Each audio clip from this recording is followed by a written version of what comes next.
Oh, it's live, pal. Sorry. We will ban you from the Summerfest. Right here in the Silverdome. Jeff Harvey. And I have half the brain that you do.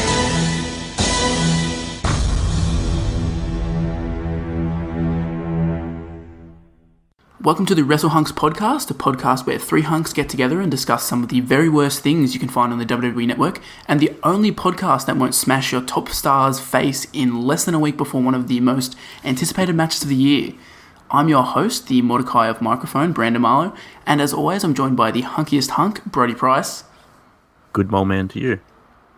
Mole man in the morning, but it's in the evening, but people don't know that because it's a podcast. They don't have to know. I'm also joined by the IMDb of wrestling, Nathan Marlowe. Yeehaw, howdy folks. Misty's Diner. Oh, fuck Misty, man. Don't bring her up on the podcast. That's a deep cut reference there. I didn't even know what you were doing at first. That's okay. I thought you were doing a Deborah impression. I prefer Deborah over Misty. Misty's a bitch. Wow. Yep. Stone Cold never beat Misty. He never beat nobody. You don't want to fire up an old Stone Cold. That was good. So the Wrestle Hunks podcast is again brought to you by a sponsor, and this week it's the WWE Vagina t-shirt. And as always, our expert Nathan Marlowe will tell you a little bit more about it. Make sure you purchase the WWE Shop Vaginas t-shirt, dude. I'd rather be in China, brother. There's even a back shot on it that says, enter at own risk. Hey, this is X-Pac. Say X, baby. Woo! Buy now or else you have to spend one night in China, brother. I mean, if you've seen some of her later career work, it definitely is enter at own risk. I didn't know that's what you were doing for the product. I wasn't listening when you guys were talking before, but shit, that's definitely a product. I didn't know that was a thing. Have you made that up? No, I was looking today for more products and came across that t-shirt. It's very bad. It's Eddie wore it to the ring, and it says Vagina on the front, and then it says enter at own risk on the back. Is that like the APA always pounding ass shirt? It's similar. That is definitely on my list of sponsors to contact. It sounds better than the Sin Cara penis shirt. I have that too. It's some good ones coming up. There's do you know there's an Eric Young plastic TNA beard? Plastic? Yep. Wow. I hope TNA is still selling, like, you can buy, like, replica Sting gloves on their shop, because you could do that in, like, 2015. I was like, nice. Really appreciate that. Someone mentioned a Sin Cara penis shirt. Yeah. I sent it to the group chat, but you might not have noticed it, because it's kind of subtle if you're not looking for it. You might have just thought it was Sin Cara's ugly shirt. That's probably all I thought. It genuinely looks like one of those shirts you'd buy at, like, Kmart, where it's like, it's an official shirt, but it's just like, here's a graphic of the wrestler standing there. Yeah, those shirts are always pretty bad. That it couldn't hold a candle to the shirts you'd get at Pipeworks. Oh, 100%. Those bootlegs, nothing beat them. I had a great... What did I have? I think I had a Eddie Guerrero and DX bootleg from Pipeworks. I had a Ray and Batista. Boys got the good stuff when you were kids. You never got a bootleg Pipeworks wrestling shirt? I did. I just can't remember what I had. Probably a Cena off the top of my head, maybe. I can't remember. You probably won't got one of those ones with everyone on it. Yeah, that's probably what it was, actually. I remember we watched a indie show at Pipeworks once as well. PWA, baby. Working the hallowed halls of Pipeworks. With a beehive lurking. Do you reckon it was trash or treasure? Definitely trash. So this week on the podcast, it's actually, believe it or not, this isn't a podcast about Pipeworks' trash and treasure market. We're actually reviewing Survivor Series 2008 because obviously Survivor Series just happened. So we thought we'd do a Survivor Series and War Games themed poll this week in honour of those two pay-per-views happening. And as I mentioned, Survivor Series came out on top with the winning 37% of the vote. In second place was Survivor Series 1990 with 29%, while third and fourth place was taken by War Games from the September 4, 2000 episode of Nitro, which got 20%, and Survivor Series 2010, which was 14%. And I was real surprised this week that a WCW show and a pay-per-view that was held before the new millennium actually performed okay in a poll for once. It's got to be a Thanksgiving miracle here. Yeah, and my pick from 2010, I thought would have done really well, but no. No one cares about the Nexus. I assumed 2010 and 2008 would have just easily slotted him in for 1 and 2. I don't get any respect or anything. Nat reckons he's the poll goat. Was this your suggestion? I don't even take note of who suggests them anymore. I don't even vote for my own suggestions. I take note because I put more effort in when it's my own. So I'm a dick like that. Hey, there's nothing wrong with that. So, before we get into covering this pay-per-view from a decade ago, I wanted to get your guys' opinions on this year's War Games pay-per-view and the Survivor Series pay-per-view that actually happened earlier today, on the day that we're recording this. Do we start with War Games? Yeah, might as well. It's probably smart to start from the in chronological order. Well, did you enjoy the first match, Pricey? I had to go back and watch that a little later on, like last night. We had some technical difficulties, you and I know. So We did. but I enjoyed seeing Matt Riddle because he's a good guy. But the whole show overall was good, I thought. What about you, Nat? What about Survivor Series, or are you going to do War Games first? Oh, I was just going to talk about War Games first. War Games, bloody brilliant show. You know how it is. The women put in an absolute spectacular match on. They did. They Killed it. They did. Probably almost 3 5-star matches on that card. Ciampa and Velveteen, and then the other, what is it, Gargano and Black? Yeah. And then the War Games match. I think they were all 5 stars. They're up there. Probably Gargano Black was very smooth. Yeah. Do you want to talk about Survivor Series, Bryce? I was just going to make a mention of Gargano. He had that match with... Who did he have? Was it Almost that he had the match at the start of the year? It was really good. Yep. Yeah, I think so. 5 stars. And then he's tore it down with Ciampa, and then he's had a great match with Black. So, he's probably like the MVP for me this year. He's been really good. Yeah. Yeah, I reckon I had both of those matches as 5 stars. I reckon the NXT Championship match was just a little bit ahead of Black and Gargano, but yeah, like they're both pretty fucking good. And even like the main event War Games match, I didn't think it was as good, but that was still like ridiculous in quality. Like I don't know how they managed to just back to back ridiculously good matches. Nat liked the Gargano match better because Velveteen lost. Yeah, I was... How upset was I? I was so upset. He was riding every pinfall. I was like went fucking full marking. mark at the end of that match. I was full mark when he hit the Purple Rainmaker. Yeah. And then when he went for the one on the outside, I thought he was going to hit it. I was so convinced. I think I was worse today because in the main event, I'm assuming we all watched it, right? We did. Yeah. I was just... Because at the start of the match, it just looked Lesnar was going to get an easy win. I was just... For some fucking reason, I just thought... Velveteen should just come out and cost Brock the match. I thought my Enzo dumbass cost him. My dumbass thought something like that would happen.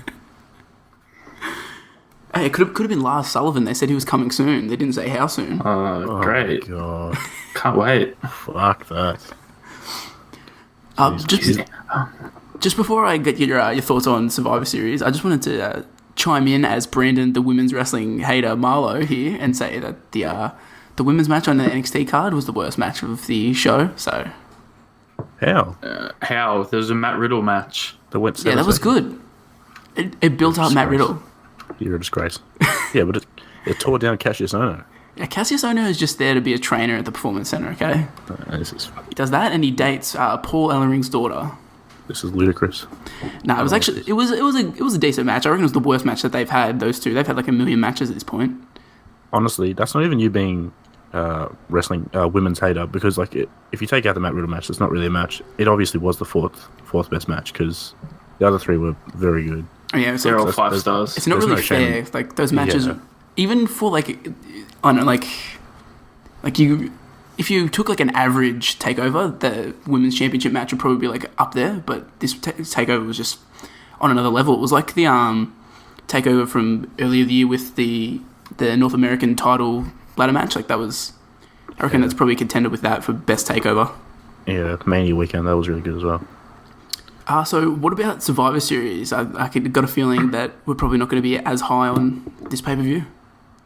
Not as high. I still thought it was solid. I think there's a few low notes. There was Drake Maverick pissing himself. God. I just thought, backstage, we're just, God damn, pal. Just like laughing his ass off that he pissed himself. He paid his pants. that's like, why? Exactly Why would? There's no reason for that to happen. When AOP, like, they won immediately after that, I thought, like, Drake Maverick was going to reveal, like, oh, he had, like, a water pistol in his pants or something. Like, he, like, deliberately did it to distract them. But no, he just pissed his pants, apparently. Just made him look like a goober. How am I supposed to respect this dude as the GM of 205 Live, a prestigious WWE brand, when he's peeing himself on live TV? Exactly. Even though they said in the pre-show or something, in the interview, he said he's not scared of the Big Show. And he just pissed his pants. He is. That was exactly my thoughts. He's the general manager of 205 Live, but he pissed himself on pay-per-view. Like, that's...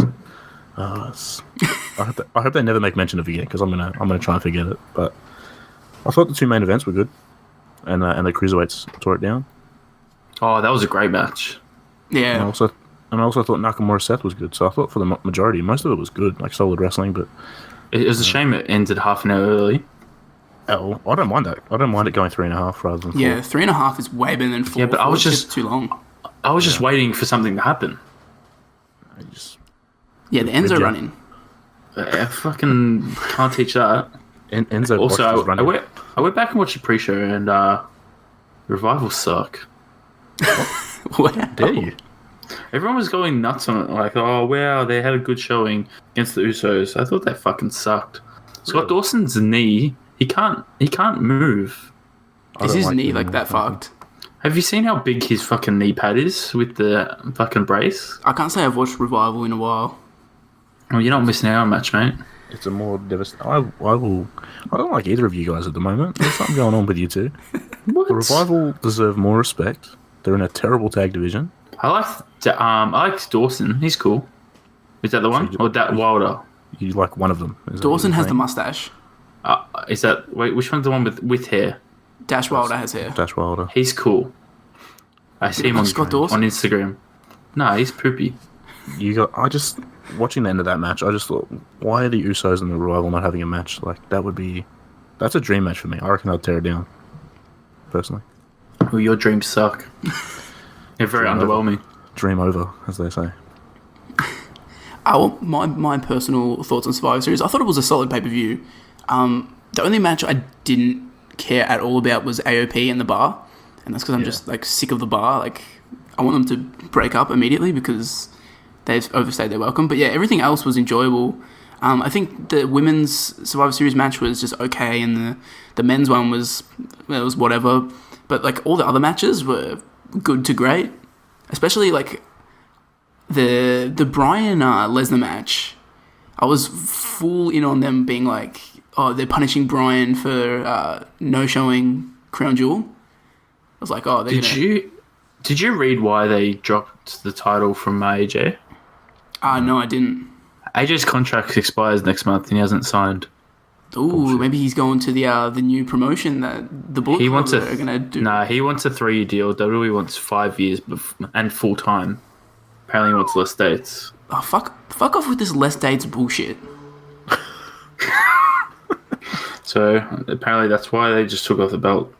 Apparently that was the WrestleMania 35 finish. I don't believe that, but yeah, what do you mean? I don't think that. I still think they're going to build to Bryan versus Miz at WrestleMania. Oh, do you mean like AJ O'Brien from SmackDown? Yeah, people thought that was... Apparently, the story was Randy Orton was going to take out every single babyface. Yeah. And there was going to be them two face at WrestleMania, AJ and Bryan. And then Bryan does the heel turn. That kind of sounds like Randy Orton just beats everyone and then wins the title. Do you know what the problem is? Why people don't see Shinsuke Nakamura on SmackDown? It's because they're wasting time on Orton, to be honest. Yeah, why waste time on him when he hasn't got the belt or anything? Yeah, I've got no interest in him. I thought it was cool the stuff he did with Jeff, but from now, like from after that, I just don't give a shit. I'd rather see Nakamura. I agree. Speaking of Randy Orton, had either of you seen the 2008 edition of Survivor Series before this podcast? I watched it. I don't know if I watched it, but I lived it, as they say. 2008. I remember sort of it happening and the hype around Cena coming back and all that sort of business. But yeah, it's sort of vague memory because it was a while ago. But yeah, Vladimir Kozlov. Who doesn't have great memories of him? What about you, Nat? I think I watched it about 2 years ago or something, just because in the lead up to the Survivor Series, and was very underwhelmed. You cracking open a bubble or something, mate? It sounded like he's shredding some important documents. Nah, I've got an icy pole. Yeah, see, I wasn't far off. Hey, respect. It's fucking hot right now in Australia. I'm podcasting with my shirt off. It's a low of 22 degrees tonight. Should I take my shirt off too? Is that a thing we should be doing? Yeah, we should all be podcasting with our shirts off. Real best friend style. Might take mine off in a second. I'm naked. I'm sitting in the dark right now like a real just fucking pervert. Hey man, that's the only way to go. So the history and build-up and background of Survivor Series 2008 is next up here on the podcast, and this pay-per-view was held on November 23, 2008, so it's pretty close to 10 years to the day when we're recording this. And on this illustrious day in history, there was the 35th American Music Awards being held. The 96th CFL Grey Cup was contested between the Calgary Stampeders and the Montreal Alouettes. I'm fucking Canadians, man. Good luck with that. Calgary gets up 22-14. In the 97th Davis Cup, Spain beats Argentina 3-1. Twilight was the #1 movie at the box office, and Hero by the X Factor finalists was the top song on the charts, but will be replaced by Beyonce's If I Was a Boy 6 days later. Oh, banger. I know. Better than last week's. I had to add in that Beyonce one because nobody... If somebody says that they've heard Hero by the X Factor finalists, they're a liar. I wouldn't have a clue what the fuck that is. Like, I need a hero. Do you reckon it was a cover of that? I don't know. I hope so. Unfortunately, we didn't have any random people die, but at least there was actually things happening on this day for once. So I like when people die. especially if they've got a funny name. 100%. Makes me feel better about my life. So the location for Survivor Series 2008 was the TD Bank North Garden in Boston, Massachusetts. The attendance was reported as 12,498, and the pay-per-view buy rate was 319,000. This was the worst buy rate of any Big Four pay-per-view in 2008. It was the lowest Survivor Series buy rate since 1997, which did 250,000. And it was the 7th worst buy rate for a Survivor Series pay-per-view at the time of it being held. As for the other non-Big Four pay-per-views that year, Survivor Series 2008 did fewer buys than No Way Out, which did 329,000, but it performed better than every other pay-per-view for that year.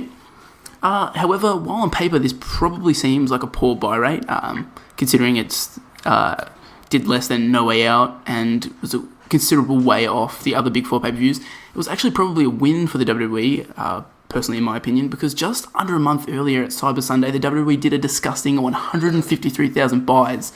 That makes it the 6th worst pay-per-view of all time in terms of buys for the WWE, and just looking at the context surrounding it, Cyber Sunday might have suffered from the same problem as December to Dismember did, as it came only 3 weeks after No Mercy.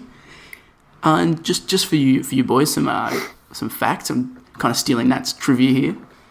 Pay-per-views that in WWE's history that did worse than Cyber Sunday 2008 were King of the Ring 1995, which did 150,000, Over the Limit 2011, which did 142,000, Bragging Rights 2010, which did 137,000, Survivor Series 95, which did 128,000, and obviously December to Dismember only did 90,000. I think after learning how poorly Cyber Sunday 2008 did, we're going to have to review that show and all these other shows that fucking nobody watched. But that's the one with Candice Michelle on the cover. Is it really? Or is that the one with CM Punk? It might be the CM Punk one, because I think Cyber Sunday 2008 is the last time they do it, and they're like, oh, this is a bad idea, let's get rid of it. Well, let's just look at the card, and before you read it, just everyone, just think in your head, why is this show so bad? I think we can see one name that's like, does not belong there. That does not belong there. JTT. Yeah. might be in the fourth match. Hey, Oh, you're talking about... How dare you? that was a good match. You son of a gun. As you alluded to, I got the Cyber Sunday 2008 card here, and it saw Rey Mysterio defeating Kane in a no-holds-barred match, Matt Hardy defeating Evan Bourne in a ECW World Heavyweight title match, which Meltzer gave 3.5 stars. Miz and Morrison defeated JTG and Shad, Crime Time. Honky Tonk Man defeated Santino Marella via disqualification in a WWE Intercontinental Championship match. The Undertaker would defeat the Big Show in a Last Man Standing match. Mickie James would defeat a bunch of divas in a 16-diva Halloween costume contest. Triple H would defeat Jeff Hardy for the WWE Championship, and Batista would defeat Chris Jericho in a World Heavyweight Championship match with Stone Cold as the special guest referee. And yeah, I had here when I was doing the notes for the show, I said, not going to lie, the card actually looks pretty good. Who's Lena Yada? Jesus, you've thrown me for a loop there. I'm going to have to look this up. Who is Lena Yada? That girl that was on the Also, thing. there's She's Asian. That's about all I know. She was in I Now Pronounce You Chuck and Larry. Oh, good for her. is she?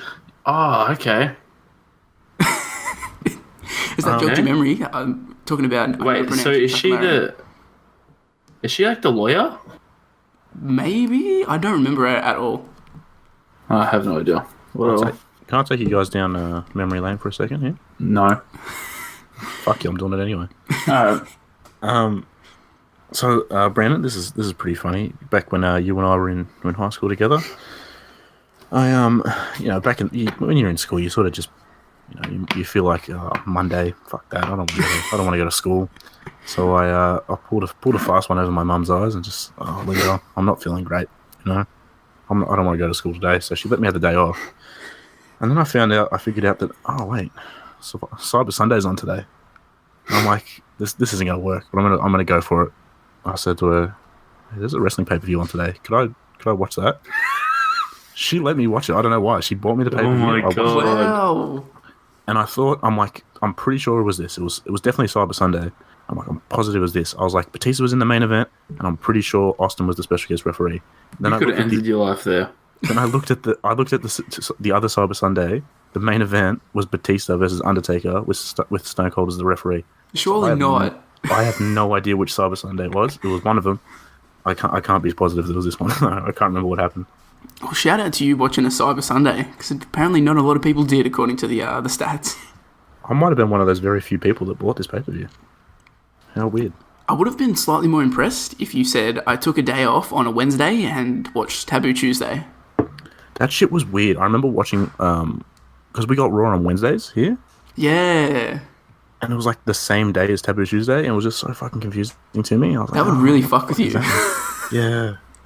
You go on like WWE.com and you got like the results for Taboo Tuesday. I'm like, what the fuck? That's happening tomorrow. That shouldn't be happening. So the Survivor Series 2008 pay-per-view was basically all about the return of John Cena. He herniated a disc in his neck during his match against Batista at SummerSlam earlier in the year. And this pay-per-view coincidentally just so happened to be in his home state. This pay-per-view would also mark the return of Edge, who also hadn't been seen since SummerSlam. On the November 3, 2008 episode of Raw, Shane McMahon announced that Cena would challenge for the World Heavyweight Championship at Survivor Series. Cena would face the champion from the steel cage match between champion Batista and Chris Jericho, which Jericho won. The main feud on SmackDown involved Triple H, Vladimir Kozlov, and Jeff Hardy competing for Triple H's championship. At No Mercy in October, Hardy came close to winning the WWE title from Triple H, but failed to do so when Triple H got him with a roll-up. Kozlov was one of the choices for Triple H's challenges at Cyber Sunday, which Pricey may or may not have watched. Yeah, I can't be positive on Do you reckon your mum would remember? I might ask her. Do you remember a 16 Diva Halloween contest? She'd be like, yeah, that's the one with Lena Yada in it. Could you imagine she busts that out? There's no fucking way she'll know who. I mean, I'd be surprised if she knows who Stone Cold is. So if she got that right, well done to her. It's like whenever I mention wrestling to our mum Nat, the only thing she brings up is Seth Rollins trying to kill Edge. Yes, that and that she loves Shawn Michaels. That's the extent of her. There's only two things. Because I had that Raw on once. I was watching the replay like on +2 or something, and she was home, and she's like, "Oh, this Seth Rollins dude's weird. He keeps saying John." So after the Cyber Sunday event, Kozlov demanded a WWE title match against Triple H on SmackDown, and General Manager Vicky Guerrero would put Kozlov in a match against The Undertaker, adding that if Kozlov won, he would challenge Triple H at Survivor Series for the WWE Championship. Not sure if Undertaker got anything out of that match, or if he was just there for no reason, but poor fella. Kozlov won the match, but by disqualification because Hardy interfered and hit Kozlov with a steel chair. The week after, Hardy would defeat The Undertaker in an Extreme Rules match, and the following week, Guerrero would schedule Hardy in a non-title match against Triple H on the November 21 episode of SmackDown, stating that should Hardy win, she would add him to the WWE Championship match at Survivor Series, making it a triple threat match. Hardy won the match and earned the title opportunity. I just wanted to note, before we get into the actual show here, Survivor Series 2008 was voted as the worst pay-per-view of 2008 by the Wrestling Observer newsletter, so just listen. I chose well. Keep that in mind as we head into this great event. Unfortunately, everybody's favourite segment is a bit of a dud this week because there are no dead people on this show, which is, kind of a good thing considering this pay-per-view was only 10 years ago. Like, no dead tests, no fucking random old-timer here that's dead, so... Yeah, I just had a quick look and I can't find anyone. Yeah, I don't think there was... I didn't take note of the backstage segments, but I don't think there was... Carlito is still alive, and so is Charlie Haas, so... The Boogeyman is too. Yeah, unfortunately. Hey, House Hardy Halloween special. Go check it out if you haven't. Are you saying Boogeyman is in that? Mm-hmm. Makes a great cameo. I've got to bump that up to the top of my my old watch list on the network. Oh, yeah, Nat, how good is that when the Boogeyman and Matt exchange... food. It's pretty funny. That whole thing's just it's so good. I won't spoil it for you, Bren. Yeah, please don't spoil it for me because I actually do want to watch that. It's very good. I want to see Matt's fucking crazy wife. Hey man, Queen Rebecca is great. So before the show at Survivor Series 2008, the Brian Kendrick would defeat Kung Fu Naki in a dark match, and that was a big Kung Fu Naki mark, so he would have been sad about that. Kung Fu Naki, baby. Oh. One of the great career revivals was Kung Fu Naki. Didn't it just come from R-Truth, like, doing a freestyle when he was interviewing it? I don't know, you're the host. I'm not an expert on Kung Fu Naki. You had fucking, 3 Kung Fu Naki figures.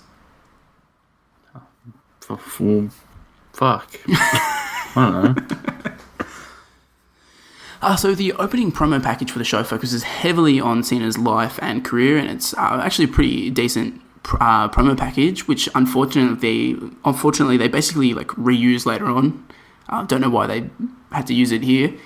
And as we kick off the show, they actually have a unique pay-per-view set here, and I just assumed that they'd done away with unique pay-per-view sets by this time. Yeah, they had a couple big Vs. They did, and the eye in between the Vs seemed to be its lights didn't work. It was just there. I don't know if that was a stylistic choice, or they just fucked up, but it looked weird. They had a go, at least. I don't know, points for effort. You don't get any points for effort these days. It just looks like your run-of-the-mill Raw, so... You could have convinced me I was watching 205 Live. Just bought the set today. So JR and Taz kick off the show by mentioning that Jeff Hardy had been found unconscious in his hotel room. They're playing this angle off in an incredibly serious manner, and they play up all these legit news sources that had reported on Jeff Hardy allegedly being found unconscious. Seemed kind of in bad taste for someone who's had rampant drug issues, but it seemed to really work a lot of the crowd, so... it's successful.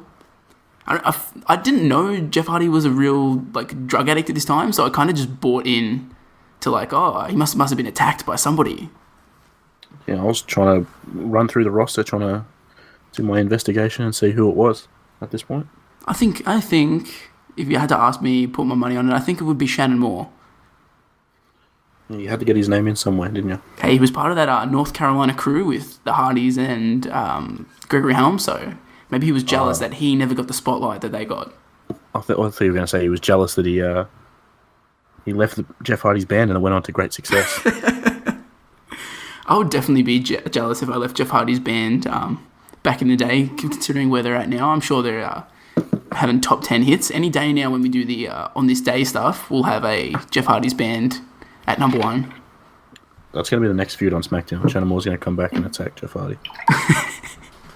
I would legit pop if Shannon Moore returned.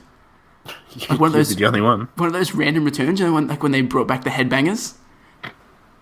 Yeah, what the fuck was that? That was weird. Bring back Shannon Moore and Jimmy Wang Yang for a little bit. Bring them back on 205 Live. Have them wrestle Lucha House Party if they still show up there. Yeah, they dabble. Double duty, as they say in the business. They're workhorses, those boys. Double paychecks. That's it. So after we get this little announcement from JR Taz, we get our first match of the night, which is Team HBK, which is made up of JTG, Shad Gaspard, Rey Mysterio, The Great Khali, and Shawn Michaels, defeating Team JBL, which was John Morrison, The Miz, MVP, Kane, and JBL, via pinfall in a Survivor Series match that goes 18 minutes and 13 seconds. Meltzer would give it 2 3/4 stars, and the sole survivors here are Rey Mysterio, The Great Khali, and Shawn Michaels.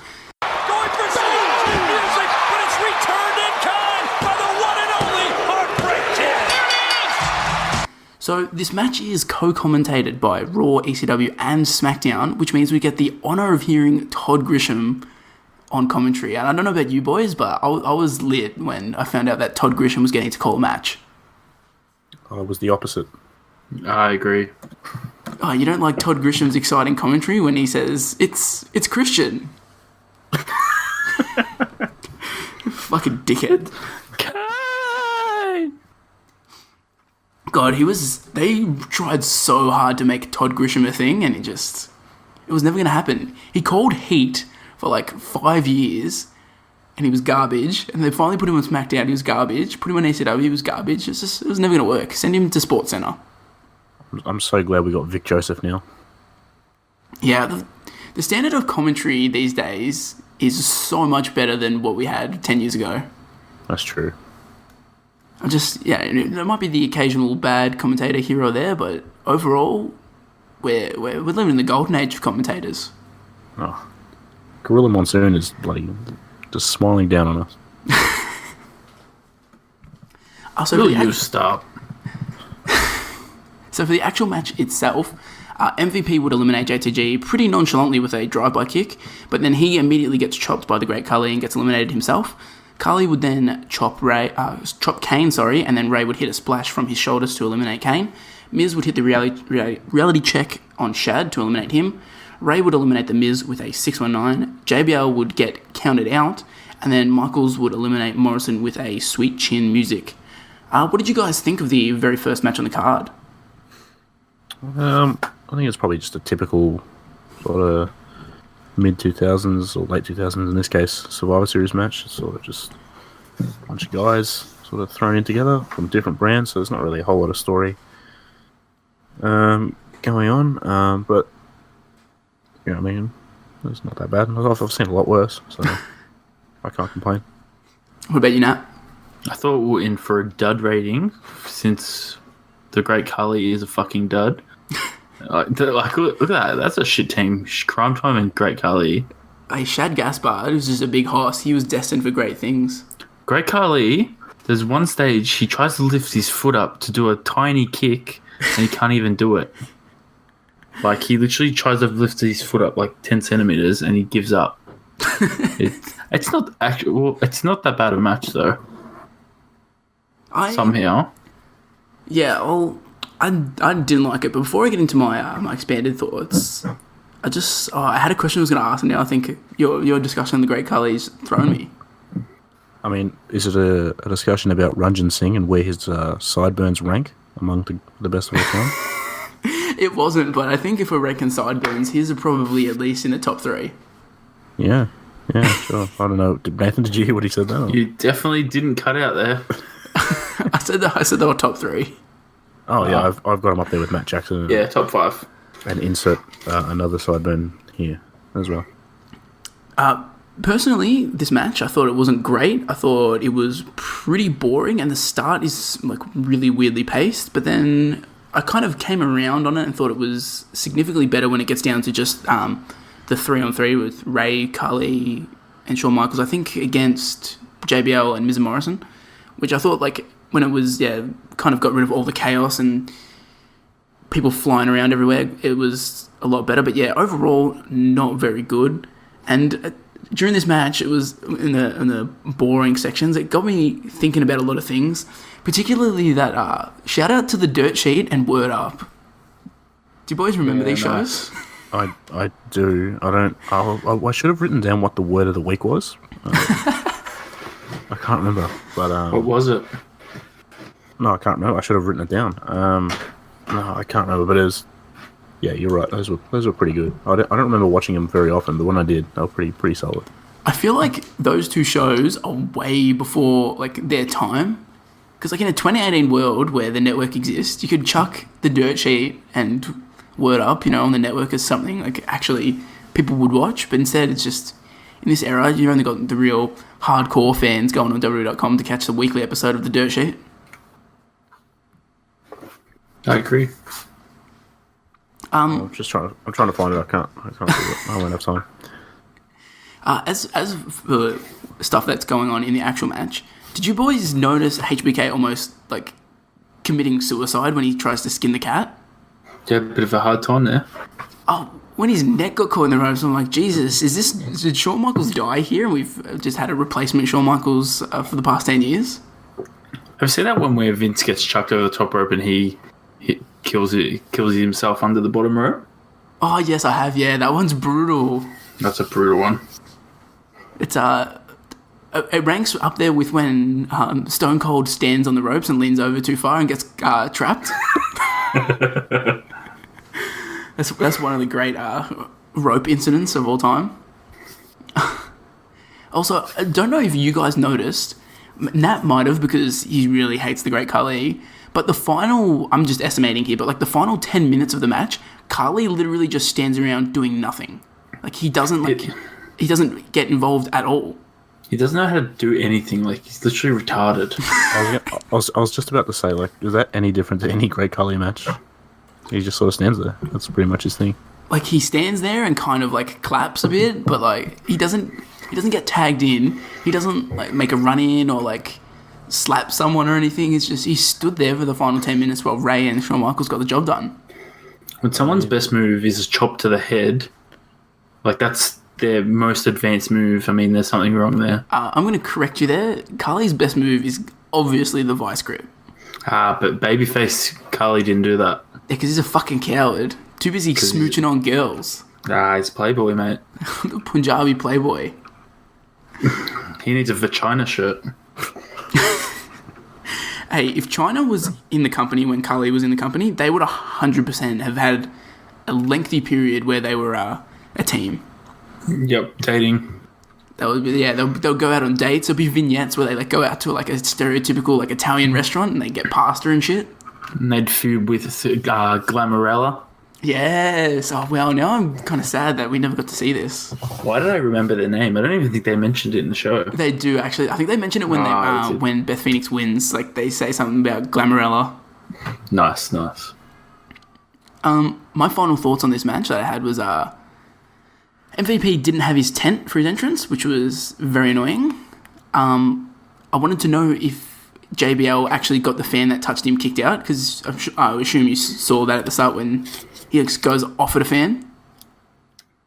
I can't remember that now. I was asleep, I think. As he gets out of his limo and somebody like pats him on the back and he turns around and I thought he was going to kill him. I did not see that. What the fuck? Yeah, he goes nuts and he like screams at them and like he yells at security like to get him out. And I don't know if that was just him being a heel or if he really wanted the guy to get kicked out. Usually I only pay attention to the entrances and not the matches when we cover this shit, but I fucked up. I haven't paid attention to the match instead. Yeah, I was paying attention to Enzo. Maybe that fan was Enzo. I just got here. Is this sort of leading into the feud where JBL owns Sean? That was the question that I couldn't remember. I was going to ask, is this a HBK JBL feud that happened before the one where they're like, oh, JBL owns HBK? I think they had a match. Like JBL No, that's before. Yeah, he had a match at the Rumble, didn't he? Like after this, for the world title, like the next, like in a couple of months. Did he? Rumble 09, he had against Cena, and like Sean had to help him win or whatever. I can't remember the timelines. Like, I thought it was Jericho because he goes after that. I thought after that feud he goes and feuds with Jericho. It's got here. Yeah. Oh. John Cena defeated JBL with Shawn Michaels at the Royal Rumble 09. So this is like leading into it. We haven't found out that he owns him yet. Yeah, that'll probably happen in the months to come, I would imagine. And also that someone in the crowd has a "Big Show is dead" sign in the crowd. So, tears. Yeah, there you go. That's all I've got. My final note was just commentary is a fucking train wreck here. You have like 6 dudes trying to call the action, and Matt Stryker's making references to shit that only JR understands, and just Todd Grisham's being fucking shit, and Jerry Lawler's a pervert. Just absolute chaos. Yeah, I've got that in one of the other matches as a note that it's just a mess. Having 6 guys on commentary is not great. Whoever had that bright idea, yeah, they should be fired. They obviously didn't. They didn't do it today, but I'm pretty sure they did it the last couple of years. They usually have like a mix of the shows, commentators together. Yeah. Which I would have preferred. Like just have one from each show because there's 3 shows, and just have that would have been a lot smarter. Would have made more sense, but yeah. So any final thoughts on the opening match here? No, I'm done. What about you, Nat? I think we need a dance break. Wanna talk about we stay up all night and cause a riot. I was just flossing, if anyone could say. I was when you said that, I was planning on. I'll be like,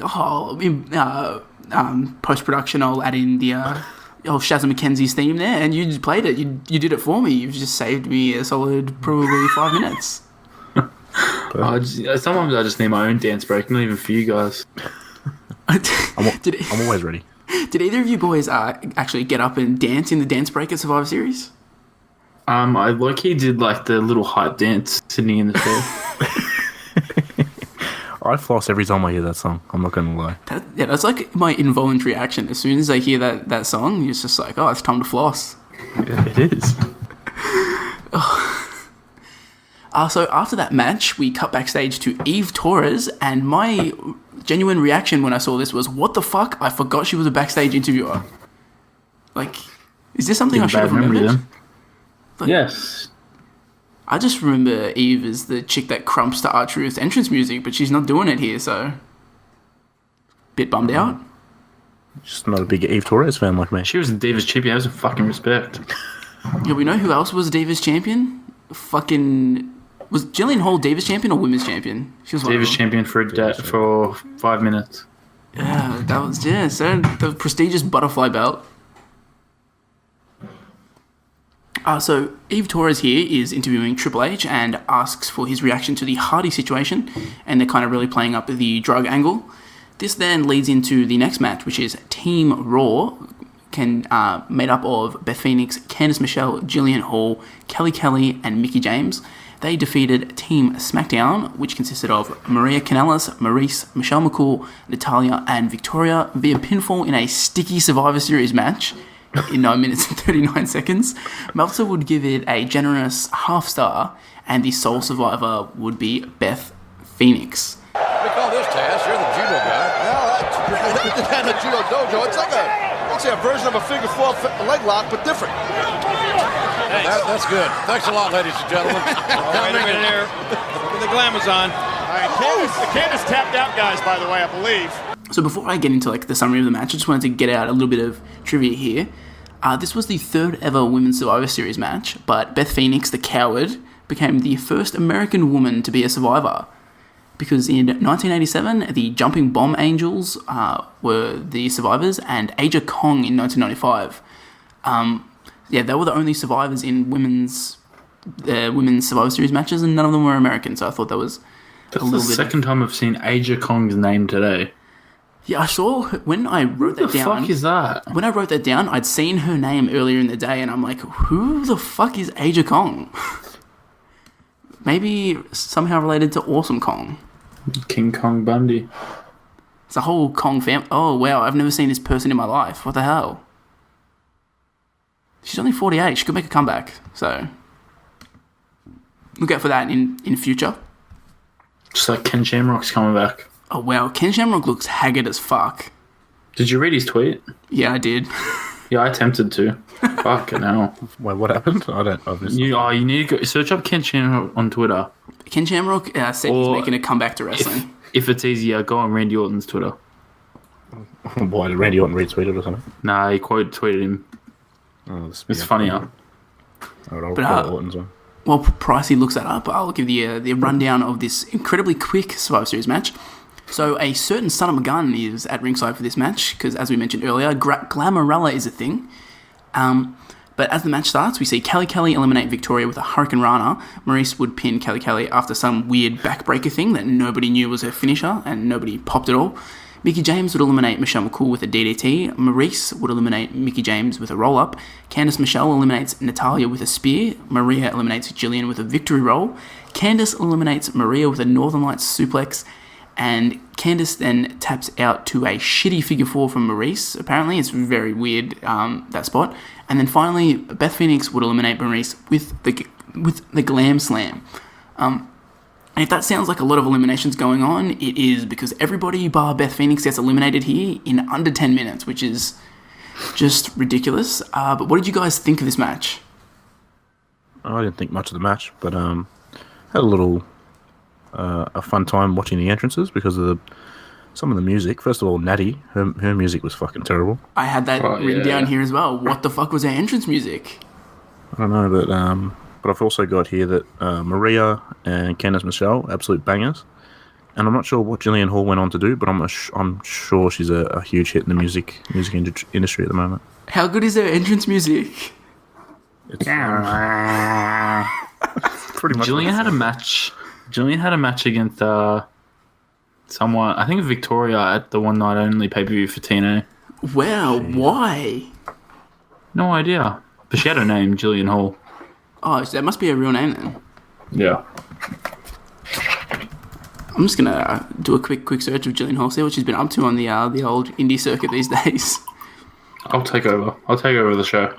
She wrestled Velvet Sky on a one night only pay-per-view. Ah, there you go. Wrestled Maria Kanellis and Rosita in a tag match at FWE. She worked She worked the indies for a little bit after she was let go. So good for her. Good for her. Just reading through your buddy notes of what happened in the match, all those eliminations. Candice eliminates Maria with a Northern Light suplex. That just makes it sound so much better than it fucking was. Yeah, I was. I'm pretty sure I was still writing down about Maria eliminating Jillian Hall with her victory roll. So I had looked away, and then when I looked up, I was like, "Whoa, Candice got an elimination." Got to scroll back to see that, and it was not great. Yeah. But it wasn't the worst thing in this match, because I'm sure both you boys noticed that Maurice first of all, Maurice has no idea how to do a figure four here, and then when she locks it on, Candice apparently taps out, but we never see it, and commentary mention it 10 seconds after it happens. Yeah. She doesn't really know how to wrestle. Yeah, I remember Maurice being a lot better of a wrestler than she actually is. Maybe it was just because of the standard at the time. Yeah, maybe when she was going up against Eve. in a crump off backstage interviewing match. I know we're talking about how bad the quality of the match was, but I just want to point out Kelly Kelly just nailed an absolute perfect sunset flip. So there you go. Get the basics down. Yeah, she's just doing what she can. She's she was 20 still years old young at this point. So she's still young. She still has time to make a full-time comeback if her career on WAGs on the E Network ever, just goes balls up. No, she's a made star now, man. That's not happening. My thoughts on the match was that this is basically a perfect representation of every shitty Divas era match. It was so sloppy, just filled with botches from start to finish, and not a single person in the crowd gives a shit at all. I thought it was actually lucky to get half a star from Daddy Dave Meltzer. Like, I would have really thought he would have gave this either a dud or negative, but I don't know, maybe he was just a big fan of Gillian Hall's entrance music. I've got here. Probably sang along to it. Do you guys think this is the longest women's match we've covered so far? It actually might be. It feels like it. I think the only current thing we've done is like the MSG show. And that doesn't have any women on it, does it? It had the 6-woman tag, didn't it? Team. Oh, yeah, it did, but I don't know if that went 10 minutes. Yeah, I don't know if it did. So this somehow might be the longest women's match we've covered. So yeah, because like the other pay-per-views we've done, we did Hell in a Cell, and that was short with a dusty finish. Yeah. And then, was it Backlash 03 that had Baby Girl Jazz and Trish Stratus? Yeah. I remember that goes like 5 minutes, so. And all the rest of them are just like 1 minute, so. Yeah. So yeah, this might be the longest match for the women's we've ever covered. They did well. So I actually did a little bit of some investigative research here, and from the first elimination of the match till the very end, there's only 7 minutes that goes by.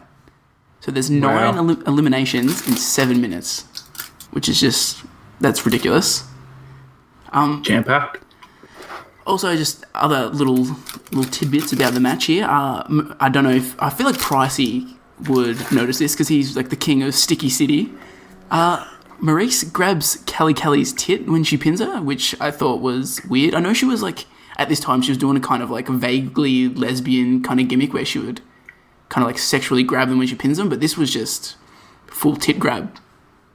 You're giving me too much credit for actually thinking I'd watch most of this match.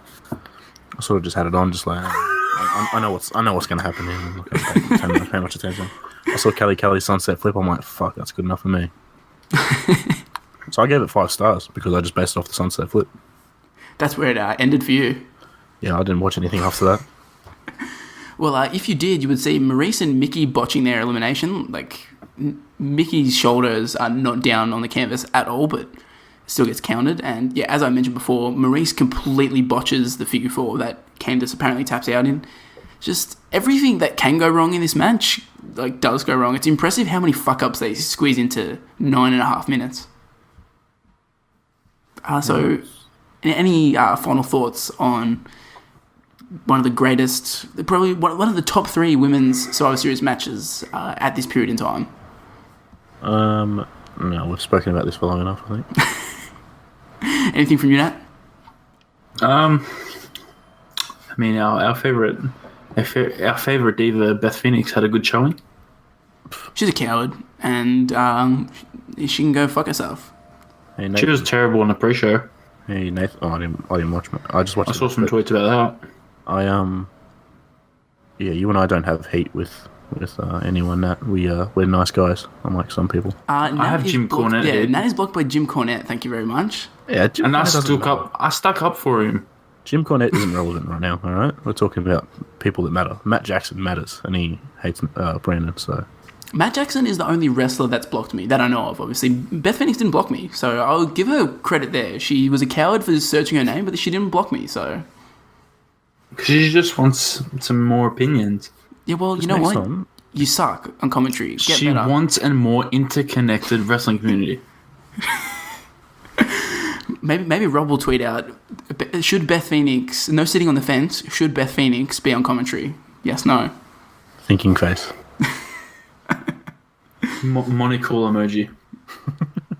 Hey, man, shout out to Rob for doing his old Follow Fridays and all that, Tape Trading Tuesdays, but he's had some bad opinions in the past couple of days.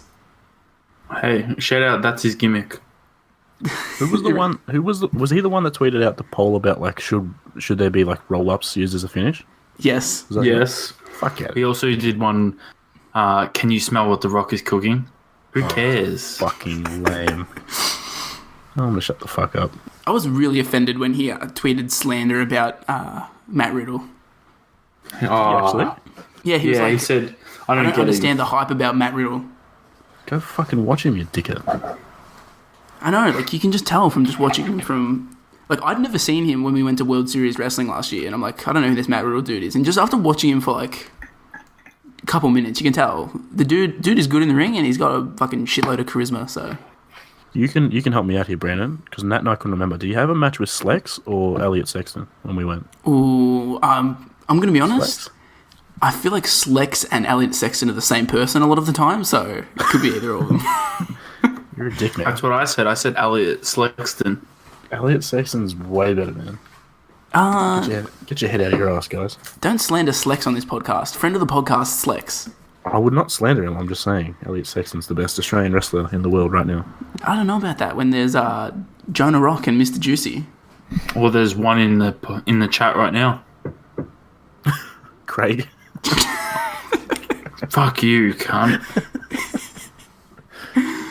That was your Australian wrestling chat. So that was specifically for all the girls on Twitter that Pricey follows. Craig didn't even show up to work this week. Craig didn't even show up the one time we wanted him to show up. Craig's a piece of shit, man. The old lost Hogwild episode. It's going to go down in infamy on this podcast. So back to the pay-per-view, and we see Todd Grisham, who is clearly, after being down at ringside, he's just made a big old sprint backstage, and now he's Todd Grisham, the journalist, because he's interviewing Matt Hardy. And Matt gives an update and tells us that Jeff was hit in the back of the head with a blunt object, and it's obviously he wasn't a drug thing. And for now, his dog Jack is safe, but the future of that dog not looking good. I didn't realize like how early they start like planting the seeds of Matt Hardy attacking him. Do you like think like surely they knew that Matt Hardy was going to be the dude behind this when they did it? Nah, because he was on ECW. Oh yeah, good point. It was I think it was Edge. That dastardly I think Edge. that's what everyone probably thought. Definitely, when they bring in Edge, it's clearly to like misdirect everyone and be like, oh yeah, it's just Edge, you know, the ultimate opportunist, staying up at 3 a.m. to attack Jeff Hardy. Exactly. I mean, just sidebar here for a minute. Why the fuck was Jeff Hardy up and doing stuff at 3 a.m. the night before his big championship match? He was doing weed. You got to stay off the weed. Didn't think I would hear a Stephen A. Reference on this podcast, but here we are. Hey, we'll try any impression once, as they say. So, moving on to the next match here, it sees The Undertaker defeating The Big Show in a casket match. Goes 12 minutes and 45 seconds. Meltzer gives it 1 star. And the sole survivor here is the people who were able to sit through these matches back to back. Because they're fucking brutal.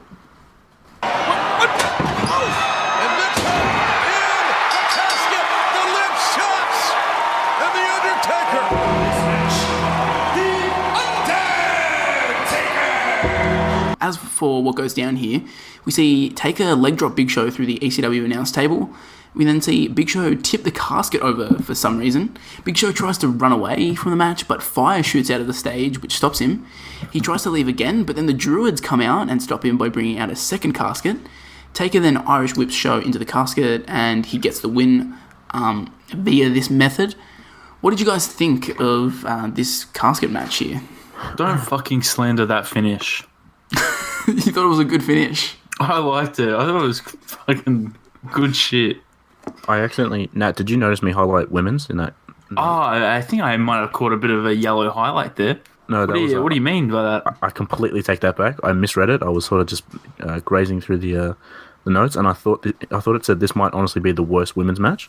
I thought, what the fuck has Brandon done here? It's not a women's match, but worse than the women's match. Yes, it was worse than the women's match. I have 3 notes overall, so I'll quickly run through them. I don't remember Taz and JR being the commentary team for SmackDown.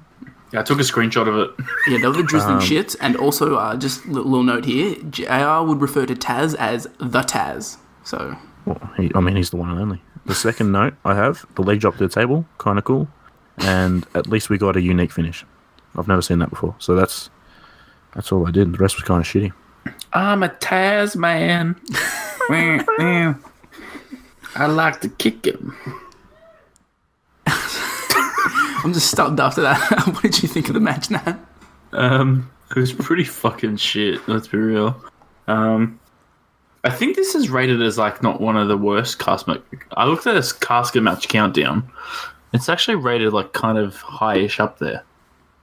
Really? I feel like that's because early on, Undertaker was like put in so many like casket matches with like shit guys. Like they mentioned. Yeah, I think there's four or five with Mabel. And his first casket match is with Kamala, so it's like he's not being given a whole lot to work with here. There's 2 Mark Henry ones. There's the Chavo Guerrero one the week before on SmackDown. Wow, was that? I did not know that was a thing. That is in my trivia. You spoiled your trivia. It's got nothing to do with that. But okay. So yeah, my personal thoughts on this match. I thought everything about it sucked except the leg drop through the announce table. And yeah, as you mentioned, Pricey, I thought this might be worse than the women's match somehow. At least the women's match is like kind of like a train wreck you can't look away from. This is just fucking absolute garbage. And I don't know why everything we review seems to be featuring an Undertaker really shitty match. I went into this pay-per-view, like I had no expectations, and looking at the card, I wasn't excited for any match on the card. But I thought, you know what, maybe we'll get finally like an Undertaker match that's going to be decent, and then we served up this. So, I mean, we might have to review WrestleMania 25 just so we get fucking one good Undertaker match. Just to even it out a little bit. Yeah, it's fucked. Because he's not that bad. I know he's not that bad. I've seen him have good matches, but we just keep getting the bad ones. Well, speaking of shit that just keeps happening on this podcast, Big Show looks weird again here. Like, surely both of you noticed that. He's trim. He's just all... I don't know, it didn't look right. It was off-putting, and I feel like this podcast is basically becoming dedicated to reviewing the Big Show when he looks his weirdest. Was he baby-faced? Like he didn't have facial hair? No, he had like weird facial hair though. Okay. Like, I feel like it was like stubble, wasn't it? It was like it was kind of like that. I'm like, I don't know what's going on here, man. You need to get your shit together.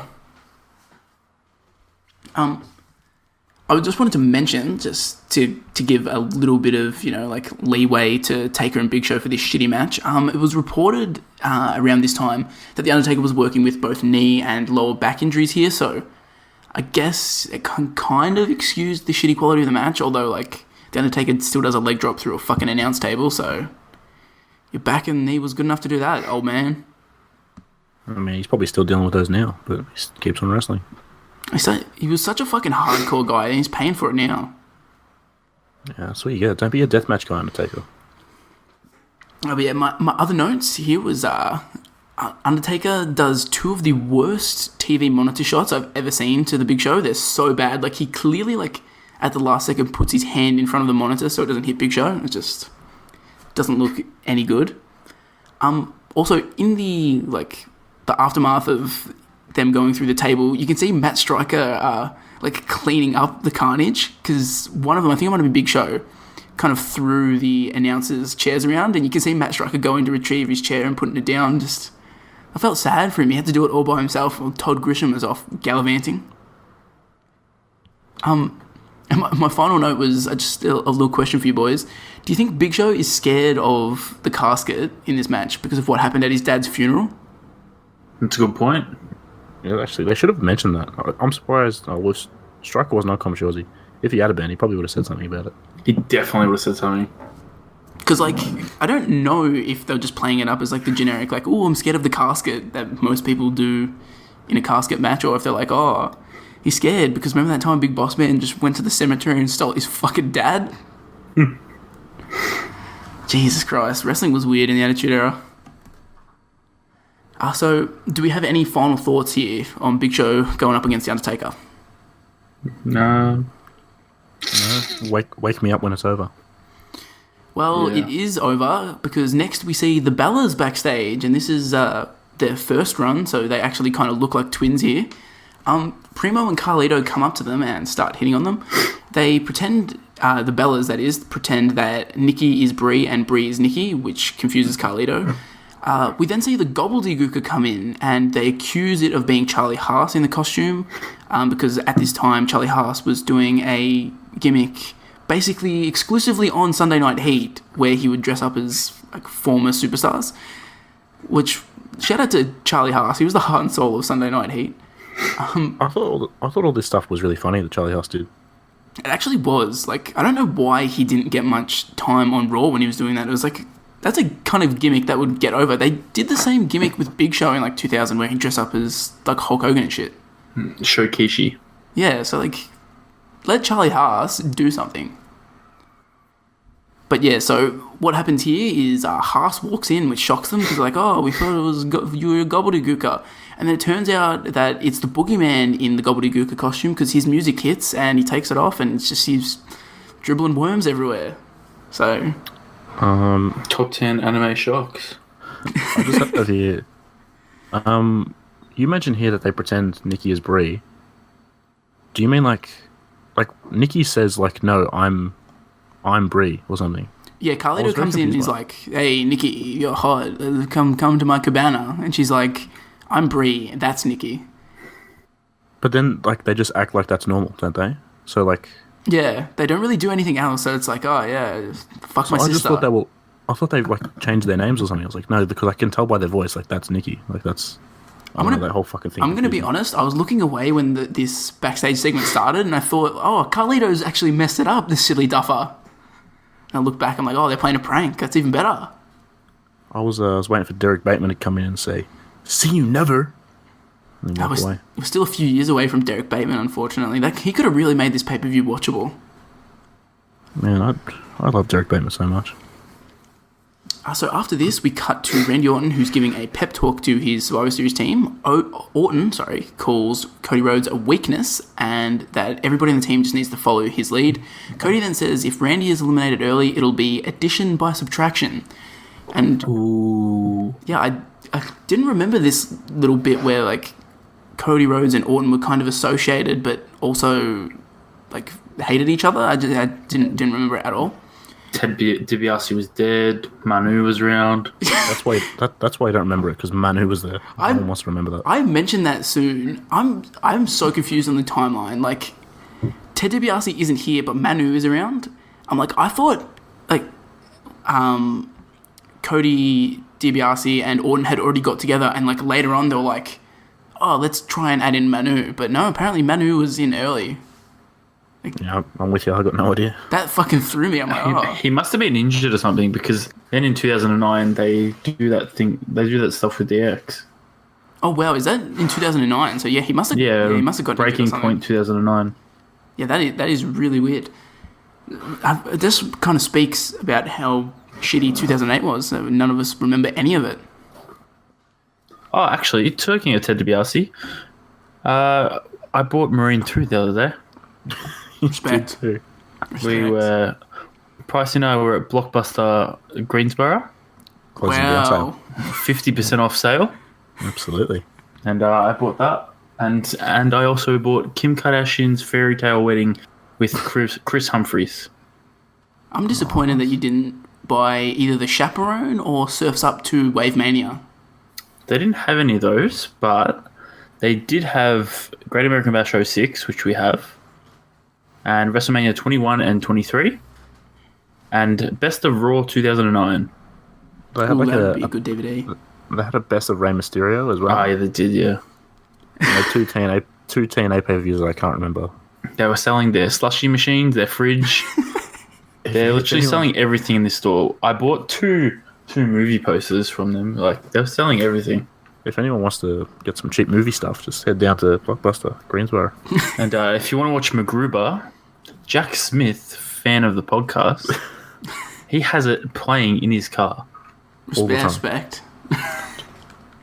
Yeah, and then stop at the red light, and you'll be able to watch it. I would respect it a lot more if he was playing MacGruber's episode of Raw, where he was guest host.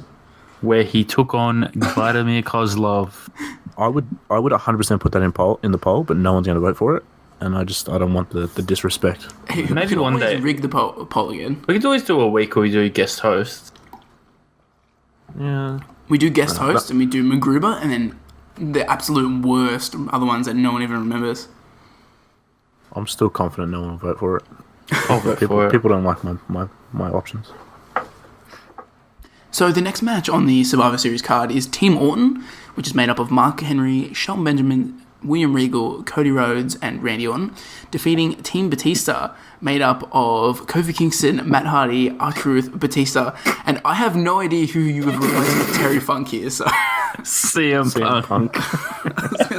I didn't trip over your Steve Regal or K-Quick edits here, but Terry Funk threw me. Well, I think Pricey did K-Quick. Yeah, I changed it to K-Quick. I saw Nat change it to Terry Funk, so I thought I'd get in on it. So Team Orton gets the win via pinfall in a Survivor Series match. 16 minutes and 13 seconds this one goes for, and it gets 3.25 stars, making it the highest rated match on the card. And the sole survivors here are Randy Orton and Cody Rhodes. Well, the referee telling Batista doesn't realize it. Watch out! Orton! Stalking Batista! Team Orton wins! In this match, we see William Regal getting eliminated immediately with a GTS from CM Punk, obviously. And just a little bit of trivia here about Regal is that he's eliminated immediately because he'd fallen sick on the WWE's European tour, which occurred a couple of weeks earlier, and he still wasn't feeling 100% in this match. And similarly, at the time, Matt Hardy had torn his PCL only 2 weeks earlier in a match with Finlay, and he works a considerable amount of this match. So shout out to Matt for working with a torn PCL. But back to the match here. Shelton Benjamin eliminates R-Truth with the pay dirt. Orton eliminates Kofi with the hanging DDT. Cody Rhodes eliminates Punk with the DDT. Mark Henry eliminates Matt Hardy with the world's strongest slam, leaving Batista on his own. And then Batista eliminates Mark Henry with a spear. He also eliminates Shelton Benjamin with a Batista bomb. And finally, Randy Orton eliminates Batista with an RKO. What did you guys think of the match? Sorry, I was seeing if you were going to say Drax at all. I thought it was solid. I was crapping my Drax.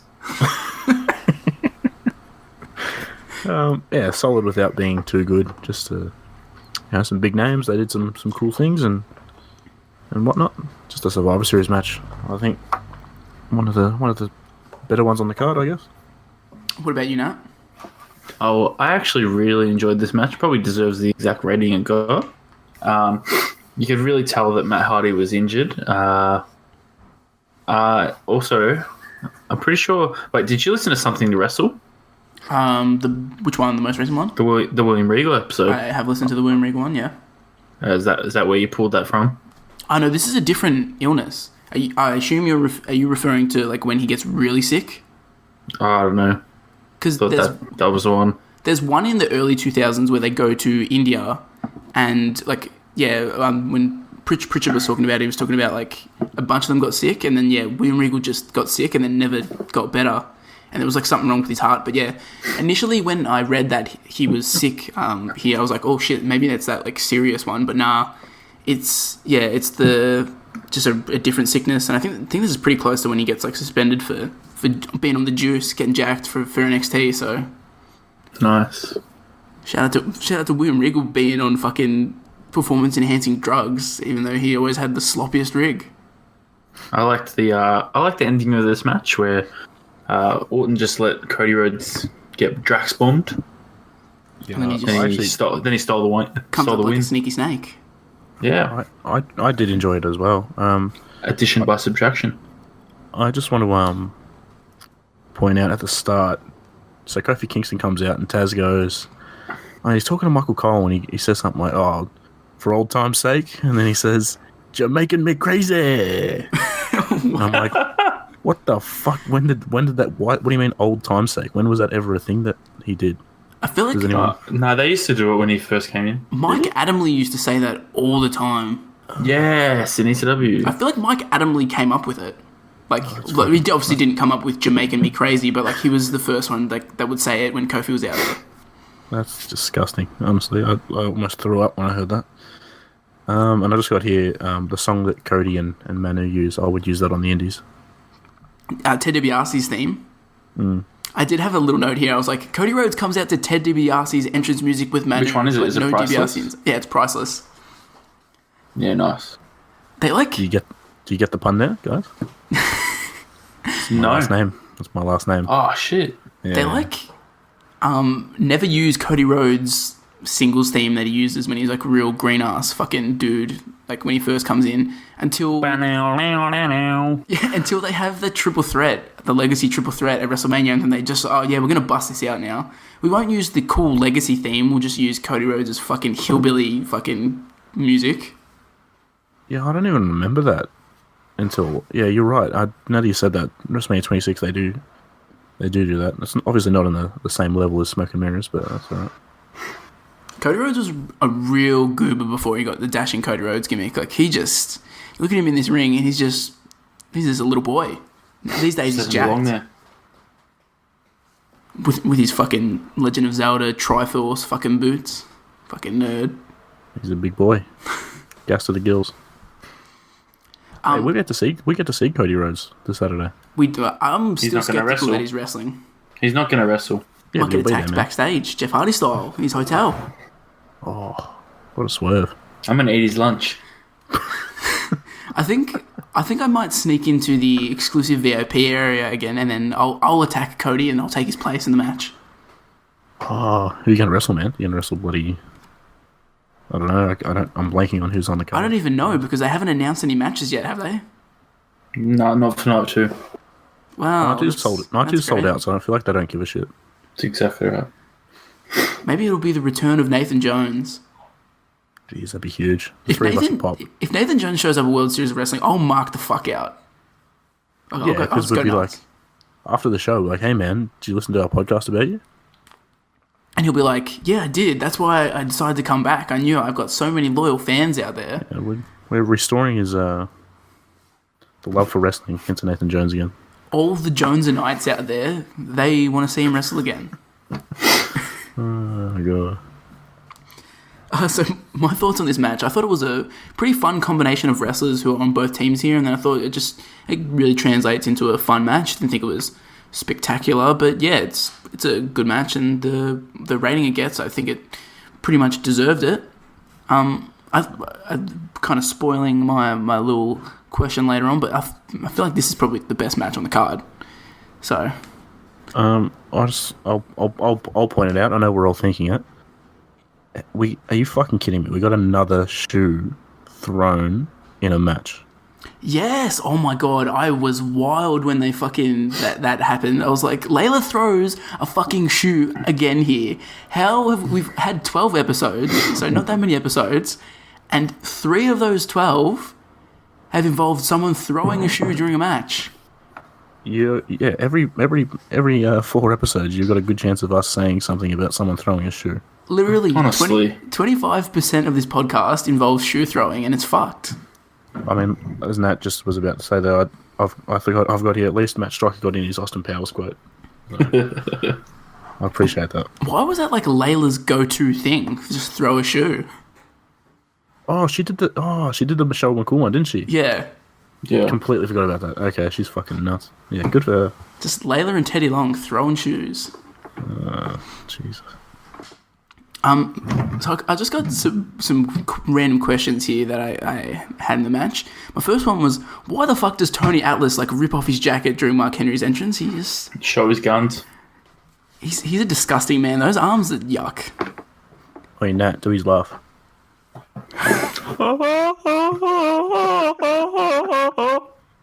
Shout out to the Abe Washington show. Gone too soon. Shit, that was funny. Also, actually, while we're talking about Mark Henry's entrance, Lillian Garcia doing her job, saying, where he's from, and he weighs like 900 pounds or whatever. And fucking Matt Striker would not shut up while she was talking. That grinds my gears when there's a commentator that doesn't continues to talk while the ring announcer's announcing someone coming out. Yeah, I feel like Matt Striker's guilty of that a lot. He just really likes to talk.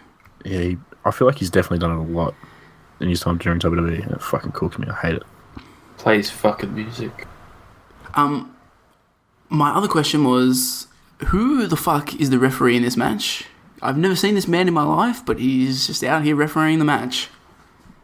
I didn't pay attention to the ref. He was like some little fat bald dude with a beard, and I was like, who you, man? Get out of my ring. Where's Jimmy Corderas?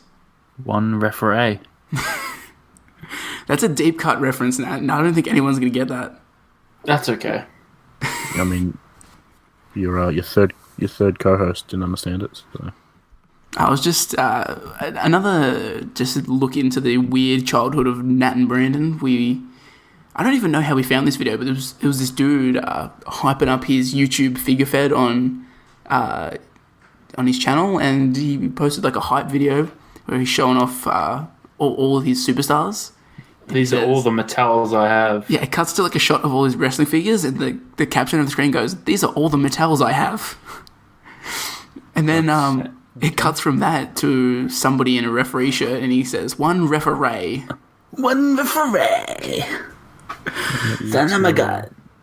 Yeah, a couple of odd units on this podcast. Hey, we had to fill our childhood in with something, and we chose to do it with shitty YouTube videos. Hey, you could have chose worse. So, yeah. I gotta ask Nat this because I've been thinking about this video a lot lately. Do you remember some dude who he was doing YouTube wrestling figure stuff, and there was one where like Eugene was in it, and like he becomes like the general manager? Yeah, that was the same guy who made like all those SmackDown ones. Yeah, like yeah. Just shout out to that dude. He was a funny fella. He kill the figures, like they jump off like and commit suicide. Yeah, someone hangs himself. Oh, that's good content. I feel like they should talk about that on Zack Ryder and Kurt Hawkins' wrestling figure podcast. They should be talking about the wrestling figure videos.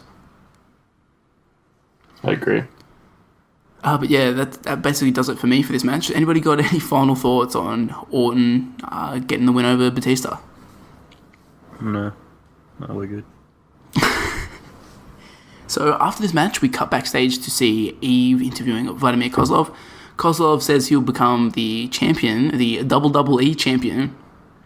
And then afterwards, JR, we get a cut back to commentary, and JR then says that Jeff Hardy has been released from hospital, and they've received word that Jeff won't be competing. I don't think anybody was actually anticipating him competing, but they confirm it here. He also then warns us that the promo package coming up makes no fucking sense because Jeff isn't in this match, which I thought that was so weird of them, like, to mention that. Yeah. Like, What do you mean? So before the match, he's like, we're just a heads up, the promo package we're about to play, it doesn't make much sense because Jeff Hardy's not in the match. Yeah, as if you didn't realize that. No, I thought that was really good. I thought that made it seem like they'd have everything planned for Jeff being in the match, and actually makes it look like it was an accident. If they had a package like ready of just Kozlov and Triple H, that would have been. I mean, I don't know. That wouldn't make sense, would it? I just assumed that they were just going to play the promo package without mentioning it. Just be like, oh, whatever. Oh, so you're saying it's weird that he said anything, not that they played it. Yeah, I wouldn't expect them to do that. I would have just thought they'd be like, oh, yeah, here's a promo package about Jeff Hardy. I didn't mind it. I just thought it was like, it just made it feel a little more real. Like they were like, oh, this is weird. Jeff's not here, so here's that video package about Jeff. I thought it was alright. Yeah, it was kind of like when Owen Hart died and JR had to tell everybody. I mean, yeah. No, I actually don't see any similarities there, apart from JR. You know what? Fuck the WWE for cutting that out on the official video on the network, because I wanted to see that when I had to watch fucking Test's dumb career. Didn't even get rewarded with seeing an iconic moment. Don't speak about Test like that. Don't speak ill of the dead. We never speak ill of the dead on this podcast. If we have a catchphrase for the podcast, it's definitely we don't speak ill of the dead. Well, Nathan and I don't. Oh, Nat is chief fucking speak ill of the dead when we bring him up in the what happened on this day. Chief of I Staff love dead people. Chief of Staff Orlando Jordan. Is that what you're saying? Bring him back. He had a great gimmick in TNA. The original Velveteen Dream. He was. Just saying. So next up here, we have Edge defeating Triple H, who is the champion going into this match, and Vladimir Kozlov via pinfall in a triple threat match for the WWE Championship. This goes 14 minutes and 21 seconds, and Dave Meltzer gives it half a star. And I said here the sole survivor is Jeff Hardy for not having to be in this train wreck. Watch out! And Hardy swinging Perez. Oh, good Lord, got the game and give up Kozlov. And there's a spear by Edge. It's chaotic.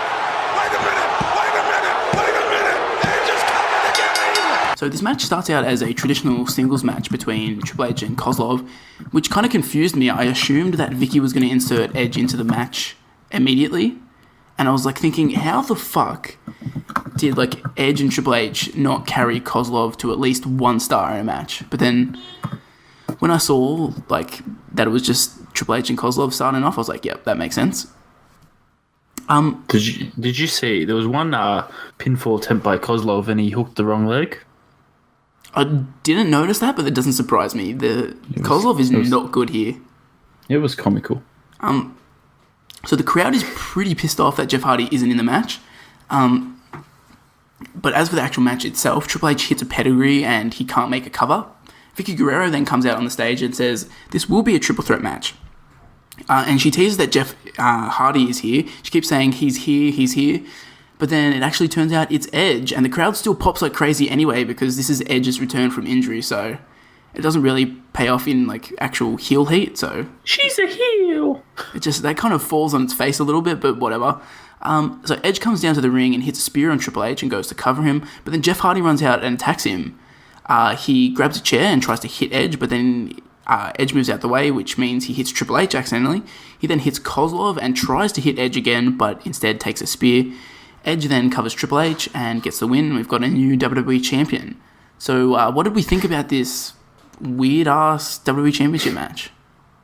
I thought the singles match between Triple H and Kozlov was one of the worst matches I've ever seen, but the triple threat, from when that started, was fine. That was entertaining. Edge, big pop, spear, chair shots, all the good stuff. But I mean, if you had to just stopped it right before Vicky came out, it would have been in the negatives somewhere.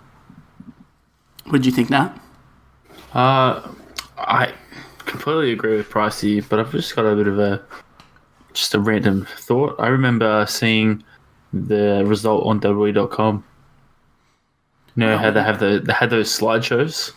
Yeah. Were you at Wilmot Park Primary School on the computer? Yeah, I think I was in the computer room in free time. You're like, oh, I'm gonna go on WWE.com. Yeah, because WWE.com wasn't banned for some reason. I mean, they were pretty lenient on what they banned there. Like, you could go on Neopets, you could go on RuneScape. I think Habbo was banned though. Yeah, it was actually. Oh no, it wasn't banned for a while. It was just I just remember. Out there. I just remember seeing the results, and it was like Jeff Hardy standing with a chair. So I fucking hated this match. My first reaction to it was that this was NyQuil in wrestling form, just serious fucking. If you ever have a tough night, you're trying to get to sleep, you can't. It's fucking 2 a.m. Just get out your old network on your device of choice, pop open this match, and watch the first 14 minutes of it. You will be asleep in no time. It's so fucking boring. You might get through the first 14 minutes. Yeah, you'll probably be asleep by the 2-minute mark, to be honest. Nothing about the Triple H Kozlov portion is like remotely memorable or even interesting. I thought it was lucky to get a half star from Big Dave, and this was definitely the longest 14 minutes and 21 seconds of my life. And I agree. Like as you guys kind of touched on, like when Edge comes down, like the actual finish of the match is kind of like fun and exciting. I don't know why they didn't just like have Vicky come out at the start and say, oh, this is going to be a triple threat and throw Edge in there, because like having him come in at the last second and like steal the championship, he doesn't get any heel heat because the crowd like just cheers it. They actually like it because they fucking hate what they're seeing in the ring at the moment. So I don't know why they just didn't do it at the start. That's a good point. I don't know. Just wanted that big shock. So Edge is back and he's won the title. Thank God Vladimir Kozlov didn't get it. I mean, I am happy that he didn't get it, to be honest. Could you imagine a world where Kozlov was champion? I mean, I guess we got Jinder and Great Khali, so wouldn't be too weird. Just like imagining if the world without lawyers. I didn't know where you were going with that for a second. Just like the Undertaker match, I have 3 notes for this one. I meant to write Kozlov can frick off, but it says trick for some reason. Must have Kozlov, he can trick off. Absolutely. Go trick yourself. Thank God for Edge to come out and save us at the end there. And bring Justin Roberts back. I thought he was underrated. He is probably... I think I like Mike Rome in NXT, but I think like Roberts might be one of my favourite announcers of all time. Up there with Chimmel. I agree with that. I like JoJo. I like JoJo at the moment. JoJo is actually pretty good. I think JoJo is leaps and bounds better than Lillian and probably any of the other women announcers that I've seen. No offense to Kayla Braxton, but JoJo's better. Yeah, JoJo is... Shout out to JoJo going from the person who was part of the original Total Divas cast, getting booted off after season 1, and now she's like one of the most successful people. Better career than Eva Marie. And now she gets fucking get ploughed by Bray Wyatt. What happened to Stardust's girlfriend? She was sent to the Cosmic Realm. What was her name? Brandy Styles. Eden Styles. Eden. Brandy's actual There we name. go. They had to get rid of her when AJ came. They thought they would be related. Yeah, that would be confusing. I had a couple little bit of tidbits of trivia here.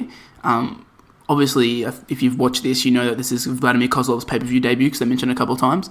But also, this match was awarded the Wrestling Observer's Worst Match of the Year award, and it's fucking hard to argue against. Was that part of your trivia? Yep.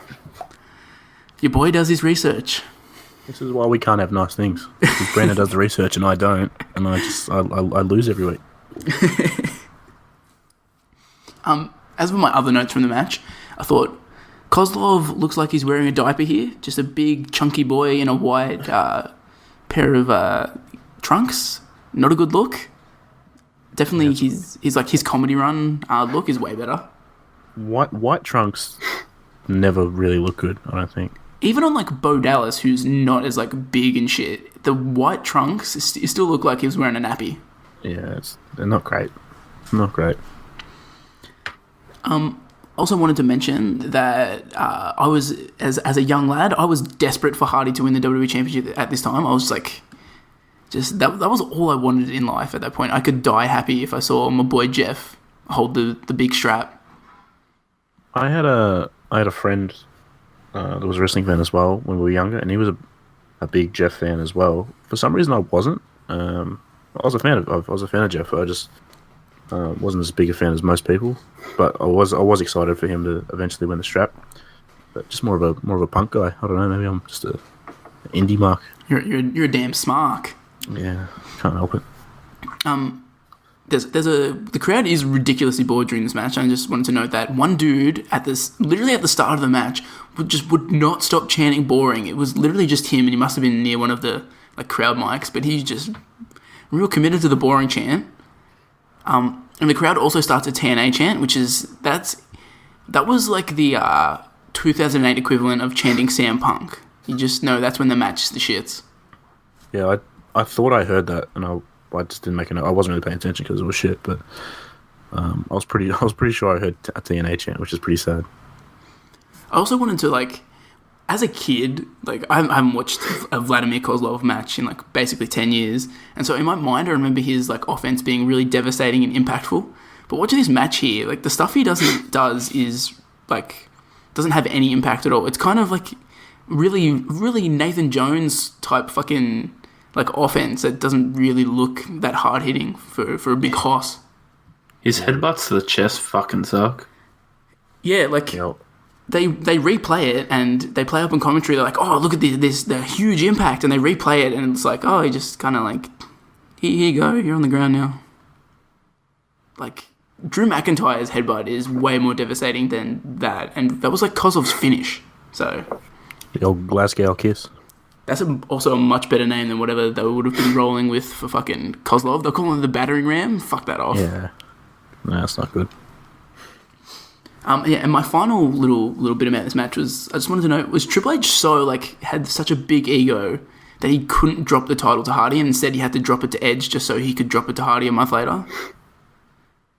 Like, surely you could have just kept it on Triple H and have Hardy win the title. It's called storytelling, man. Well, Dig him a hole, brother. The fuck is the story? Jeff against the odds. His dog. What about my dog, Matt? What about my dog, Jack? I can't believe they burnt down his house and killed Jack just for a storyline. That's really weird. Yeah, I know, that was fucked up, man. Why would you just kill a dog just for a random mid-card WrestleMania 25 feud? Just doesn't make sense, does it? Yeah, that's some fucking bullshit. But do either of you have a final thoughts on this match? Negative. I was really happy when it was over. Hey, fucking men, brother. It's really hard to sit through, like, for real. Yeah, it's just, I was begging for that match to end at that point. But moving on to a something a little bit different here. I think Pricey has us covered for this. Ladies and gentlemen, welcome to Nathan's Triple H Trivia Break. Is that good enough for you, Nat?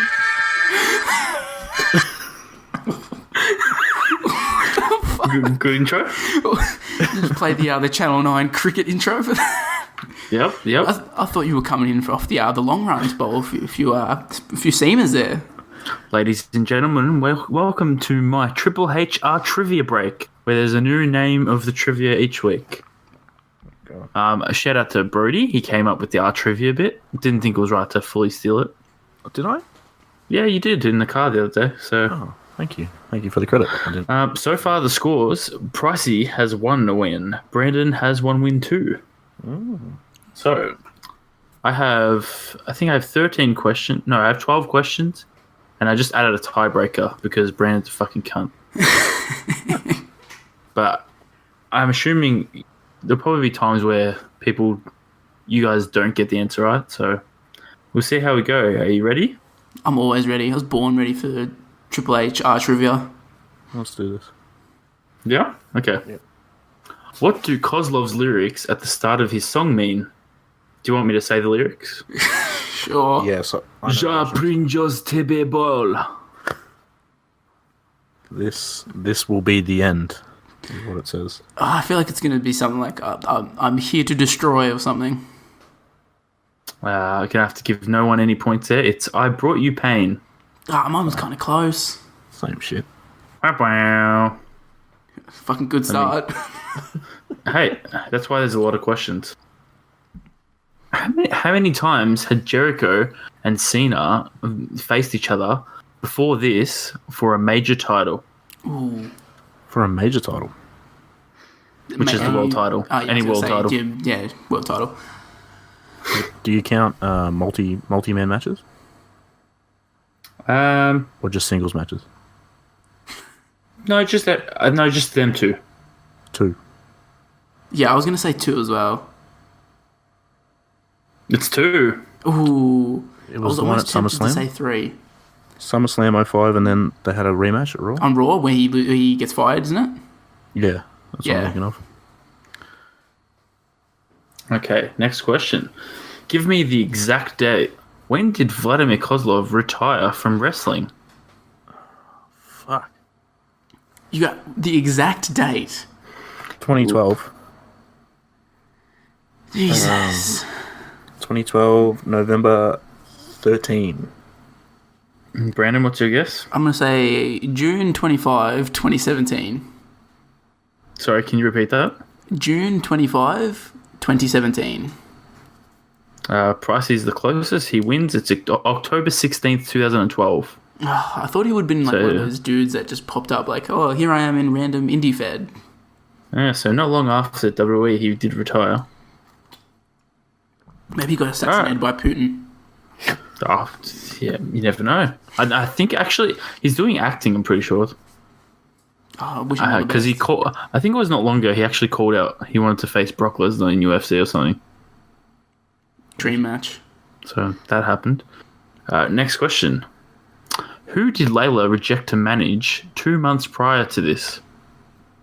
Ooh, this is a good question. Oh, I feel like I know it. Obviously, she rejected him to go with William Regal. Obviously on Raw. I'm trying to think who was on Raw at that time.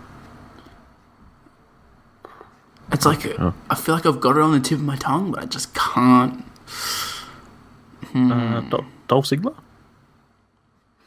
I'm gonna Are you say. locking that in? Or? I'm gonna say R-Truth. I'll lock in Dolph. It's Go kiss her, baby. Wow, what? Jamie Noble. Okay.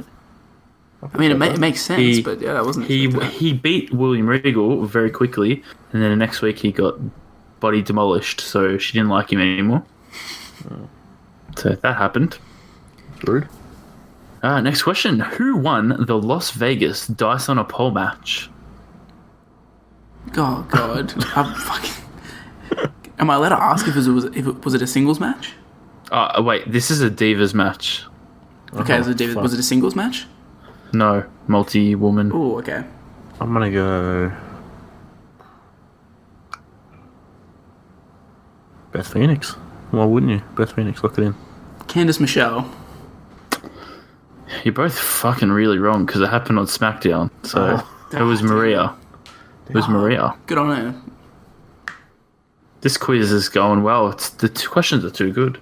Yeah. What is it 2-1 the score at the moment? It is. That's a barn burner. This is called psychology. I bet you the folks at home have got every single one of them because the Wrestle Hunks fans are intellectually superior. If Mala_takeover got that fucking Vladimir Kozlov lyrics right or his retirement date, I don't know what I'll do, but no, none of the fans are getting those questions. Are you sure? Yeah. I don't think anybody's thought about Vladimir Kozlov since his retirement date in 2012. So, well, let's move on. What? In 2009, what Slammy did Maria win?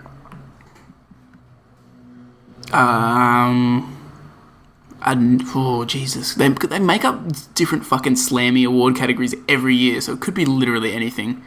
I don't know, hottest diva. I'm gonna say that. Year. You lock that Diva of the in? year, flat out. Wait, what's that price here? Diva of the year, just flat out Diva of the year.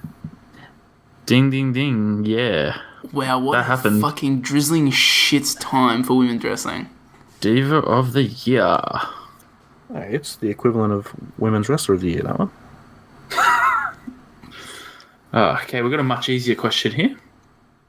How many casket matches have there been in the WWE up until 2018? Jesus. Yeah. That's actually pretty easy, guys, because there's only been like a couple since this one. Wait, wait, do you mean from here till now? Like No, 2008 till now? I mean in history. Oh, fuck me. I'm gonna say 18. 13. I've got to give it a Brandon. It is 20. The Rusev one broke the streak of like 5 years of not having one. What a barn burner. I can't believe I didn't even think of that casket match. That's the best one. I mean, and there was also a Daniel Bryan versus Kane in 2012. Oh, Jesus Christ. That was the next one after this. That was their last match before being a tag team, I think. good for them. So I've got 5 more questions. The score is 3-2 Pricey's way. Here we go. What was Vladimir Kozlov's highest position in the PWO 500? 493.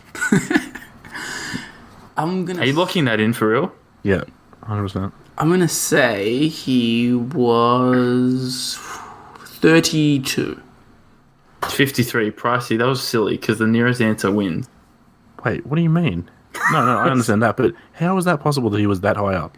Because He had a good year, 2009. You know the PWI 500 is a kayfabe list. Oh, is it? Yeah, they base it on like who did the best in kayfabe. Yeah. Ah. I Yeah. thought it was like something Meltzer would fucking come up with. Like, can you make it? Like that. No, because like a test in I think 2001 had was top 25 I think or something. Oh, Yeah, okay. Oh, shit. Based I on didn't know that. booking. So I don't know that shit. we got a tie. We're back to square one.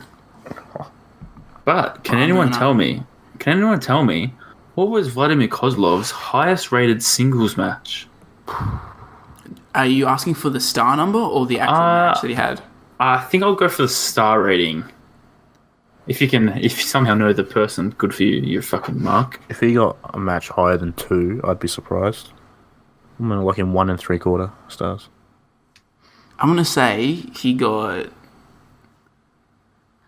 3 1/4 stars.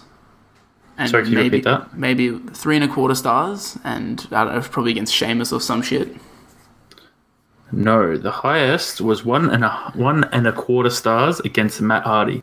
Wow, what the fuck? That was his highest match, so I gotta award those points to Brody Price. Brandon, you just watched him work a match with Triple H. Did you really think he was going to get a 3-star match?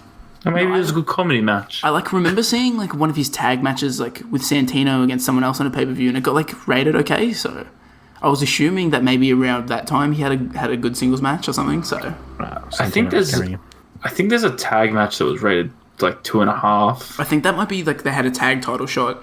I think that's probably what it is. Yes, when they versus Nexus. Yes, they have that's exactly what I was looking at. They have a couple of good matches against them.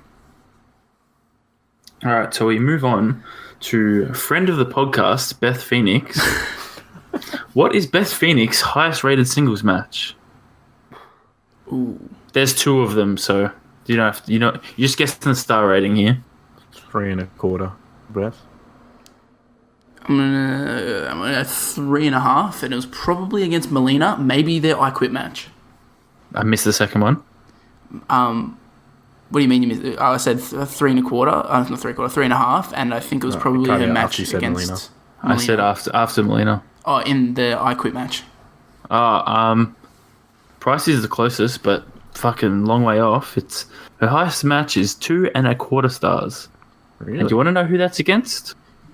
Who? Kelly, and the other one was against the GOAT, Tamina Snuka. How did her I Quit match against Melina not get rated that highly? I think that's rated 2, solid 2. Can I just have a quick mention of Tamina Snuka? Yep. She is the worst women's wrestler I've seen.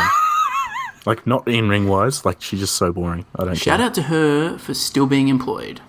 Oh, she's done well. I applaud her for being in the company. I just could not care less, to be honest. Anyway, the Snooker name gets you a job for life, so Nice. That's what it is. All right, so the score's 5-3, Brandon. There's 2 more questions left. I'm going to bring it home. So if you win those, I can ask the tiebreaker. But here we go. Are you ready? I was born ready, brother. True or false? Maria has never had a WWE singles match rated by Uncle Dave. Wait, what is that? She's never had one rated by Dave. True or false? Maria has never had a WWE singles match rated by Uncle Dave. False. True. It's true. What? Didn't she have a Mania match?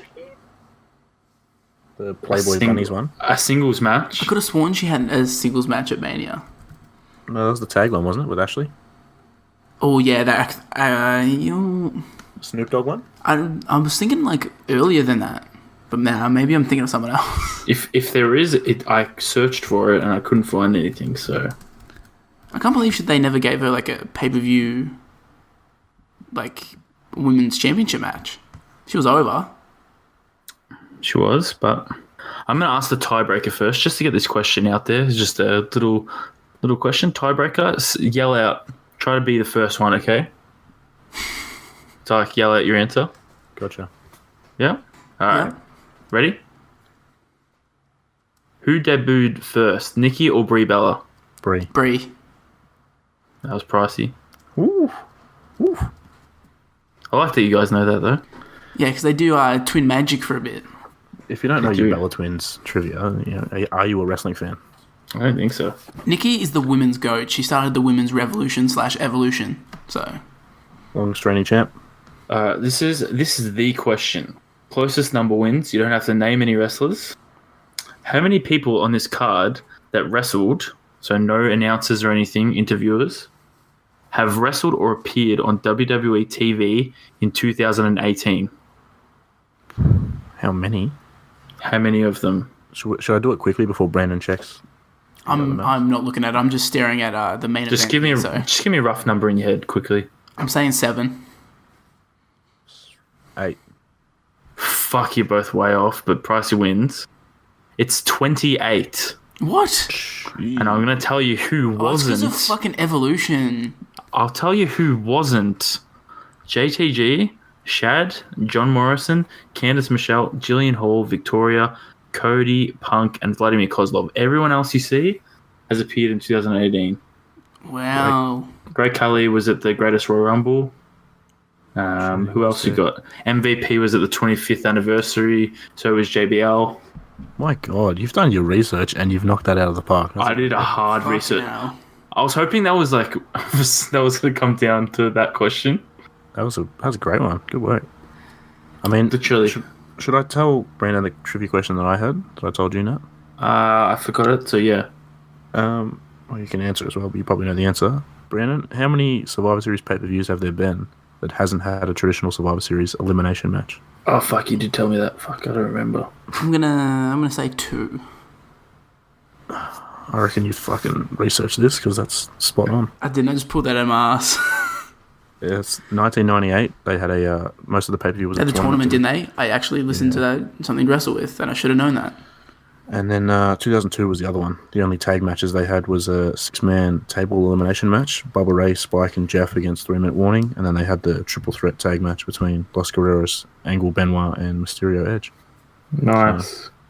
A little bit of info for you people. The more you know. Well, that brings an end to Nathan's Triple HR trivia break. And the final score is Brody Price on 8, Brandon Marlowe on 3. Wah, wah. What a loser. I got the good questions right, so. Dance break. We them rebels, everybody wants. I was expecting music then. I'm just going to let you insert that. So, Pricey 2, Brandon 1. So, hopefully you can get a win back there, Brandon. Oh, I hope so. The competition rolls on. Especially when you guys were fucking way off in that last question. I didn't even think about the women's match, man. You're a trickster. I thought it would have been below, but no. So now we move on to the main event of this card, which is John Cena defeating Chris Jericho via pinfall for the World Heavyweight Championship in 21 minutes and 19 seconds. Meltzer gives this 3 stars, and the sole survivor here is John Cena's neck for holding up during his comeback match. The strength of Cena! The brute strength! Good grief! Of John Cena! Oh my God! Can you believe this? The cover! John Cena's done it! He's the world champion! In this match, before it starts, Cena gets a monster pop when he makes his entrance, which is basically to be expected. He's coming back from injury in his hometown. But as for the match itself, Cena hits an FU after escaping the walls of Jericho, but he can't make a cover quickly enough, so Jericho kicks out. Cena locks in an STF, but Jericho escapes. He tries a small package on Cena, but Cena reverses and gets him into an FU, which he hits and gets the win. What did you guys think about the main event of Survivor Series 2008? I mentioned before that I wasn't excited about any of the matches on this card, but this one I thought delivered more than what I was expecting. I thought it was pretty good, and I just thought Jericho working the neck was the logical choice, and he did it pretty well. Two veterans, they know what they're doing, and I thought it was pretty solid. What about you, Nat? I mean, it's slow for a Jericho match, but I mean, that's the gimmick at the time. Very typical Cena match. You could have passed this off as really a Raw main event, really. We probably could have done without it.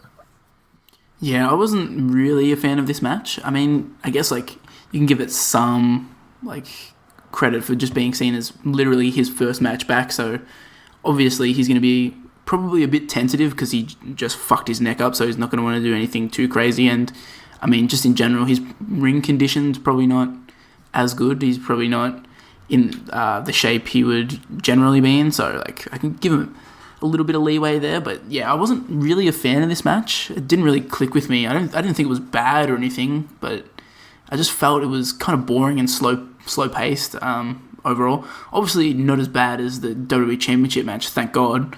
But I think without the spectacle of Cena returning here and having him in front of his hometown crowd, I think it probably would have fell pretty flat without that. Yeah, I think, like you just mentioned, if it wasn't for the WWE Championship match before this, I probably wouldn't have liked it as much. But, I mean, you know, it was a match that was decent, so it was a lot better than the one before. So maybe that's why I think it's better than what it is, I don't know. That probably does help, because, yeah, the match before it is fucking god-awful, where here it's just like, it's a wrestling match, it's solid, they don't, like, fuck anything up majorly, and, like, they're not just tussling around on the ground like Triple H and Kozlov did for 13 minutes, so can't be too mad at it. I got a couple little notes. Well, actually, just going back to the neck thing, I just thought Jericho, when he, like, so was it the Lion Tamer? Is that when the Walls of Jericho sort of, like, the knee into the back of the spine? That's the Lion Tamer, but Michael Cole never knows what it is, so he just goes, "Oh, that's the modified Walls of Jericho." When he did that, I just thought that was brilliant, because I don't know if they mentioned it on the commentary, but just because of the neck as well, like just sort of driving the knee into the back of the neck, I thought that was brilliant. Yeah, I did like that. Anyway, John Cena came out, and for some reason, I just looked at him and I thought, I want to see what he looks like with a beard. I don't know why, but I just thought that would be cool. I want to see him with a beard and his current hair. I know, how weird would that be?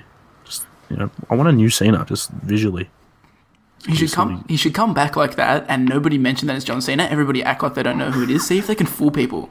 It's like, oh, this is the hottest free agent from the Indies. How funny would that be? He should join Bullet Club like that. How funny would that be? Anyway, and he hadn't changed his hand gesture yet. He still had the I noticed that he had the word life and didn't have the old hustle, loyalty, respect, fucking 3 guns. And he was still calling it the STFU, which was pretty funny. And the last note here, Brandon, I spoke to you earlier about it, the Chucky T one. I don't know if you remember, but Chucky T sort of, on one of the best friends videos that we've seen, he mentions like how unnatural it looks when a wrestler like turns to hard cam and like, oh, look how hyped I am for whatever I'm doing. And Cena did something and did like a complete 180. Just went, yeah, like staring at the hard cam. And it just stood out to me. I'm like, what? Like, you don't need to do that, man. Like, he just looks so out of place. Hey, that's how you get to the top of the business. Just work hard cam, man. Work that hard cam non-stop. It's just, yeah, that one, it was it stuck out, that one. I didn't have a whole lot of notes on this match. The 2 that I had were, Jericho looks naked when he wears the title belt with this gear. Yeah, it's a big belt. Yeah, the belt is so big that like he walks out and it's like, oh man, Jericho's in the nude here. Which I was just, it was a little off-putting, but Shawn Michaels' naked belt pick. Yeah, Jericho took the Shawn Michaels naked belt pick gimmick a little too far and do that in front of a live crowd. So I'm gonna keep my boots on though. Yeah, well, the ground might be a little bit dirty. You don't want to get germs and stuff. Oh, that's how you get heel heat. I don't want to bloody go barefoot in this shitty town. This fucking all these sweat hogs here. My only other note was that there was a sign in the crowd that said, "Cena, forget the F you, F me." And this chick that was holding up, she was sitting front row, and she kept trying to get Cena to look at it, and I don't think Cena wanted to buy her of it. I appreciate that, man. It was a good sign. Hey, I'm going to take it to the next show we go to that John Cena's on. Yeah, that would actually be probably pop some people seeing it come from a guy that wouldn't expect it. But yeah, that's really all I had on this match. Either of you have any final comments on here on the main event? I think I covered everything. You know what? I've seen enough. Oh. We've seen enough. Now, that dude that he poses with at WrestleMania 25 when he wins the championship, that has the We Hate Cena shirt. What a fucking loser. What a mark. Imagine being so sad that you create a shirt about how much you hate this one wrestler. Oh, I guess I shouldn't debut my I Hate Baron Corbin shirt. Oh, I thought you were going to say, I hate Tamina Snuka. I don't hate Tamina Snuka, I just think she's boring. Do you, I'm not like you, man. I just. how much heat do you reckon I would get if I went to World Series of Wrestling with a shirt that said "I hate women's wrestling"? Nathan, do you want to pretend that we heard what he said? Yeah. I asked, how much heat do you reckon I would get at World Series of Wrestling if I wore a "I hate women's wrestling" shirt? Just really playing to the gimmick. It's not a gimmick, man. You live it. You live that gimmick. Fuck you, man. Would burn your house down. I'll burn it down. Hey, don't mention burning things down at the same time that there was fires in California. Oh, for fuck's sake. I know that the show today was only held in California and no one else. So that's obviously the wrong thing to do. I can't believe Seth Rollins personally burnt down all those homes. Piece of shit. He's a sick man. Look, Ambrose is the face, man. He's just trying to bring a criminal to justice. That's it. So if that's all we have to say on that match, I guess we got to move on to our overall thoughts on the pay-per-view. What did we think was the match of the night?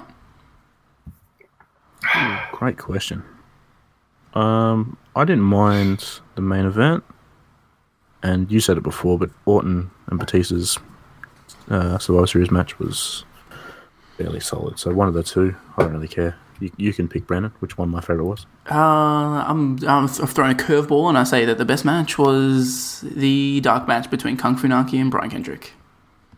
That wouldn't have been the worst match on the card if it got on the main show. It definitely wouldn't have. It would have been at least, at worst, it would have been third worst, I reckon. At least we would have got to see Ezekiel Jackson. Oh, big Zeke. I love Zeke.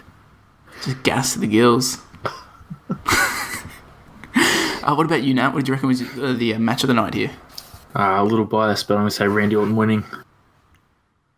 Oh, classic Evolution Mark. Classic Nat. Just always going to bat for his favourites. Fucking have an original thought, man.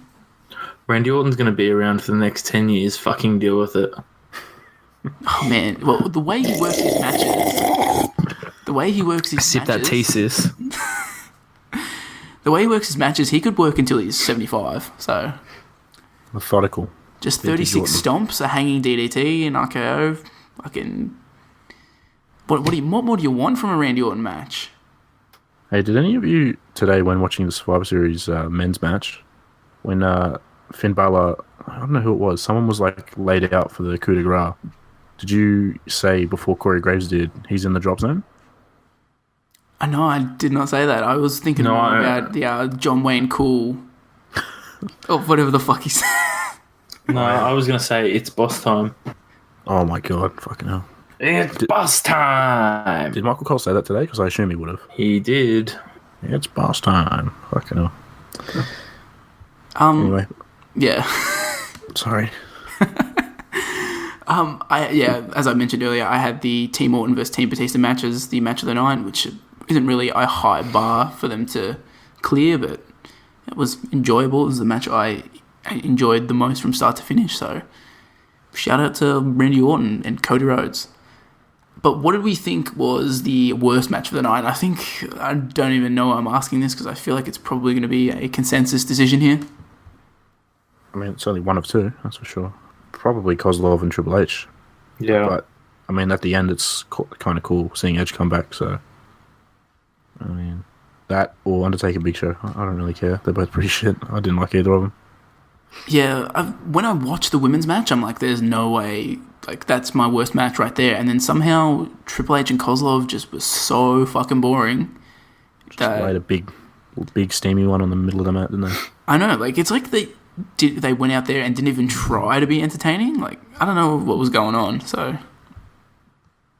Fucking shout out to Triple H having probably the worst match of his career there.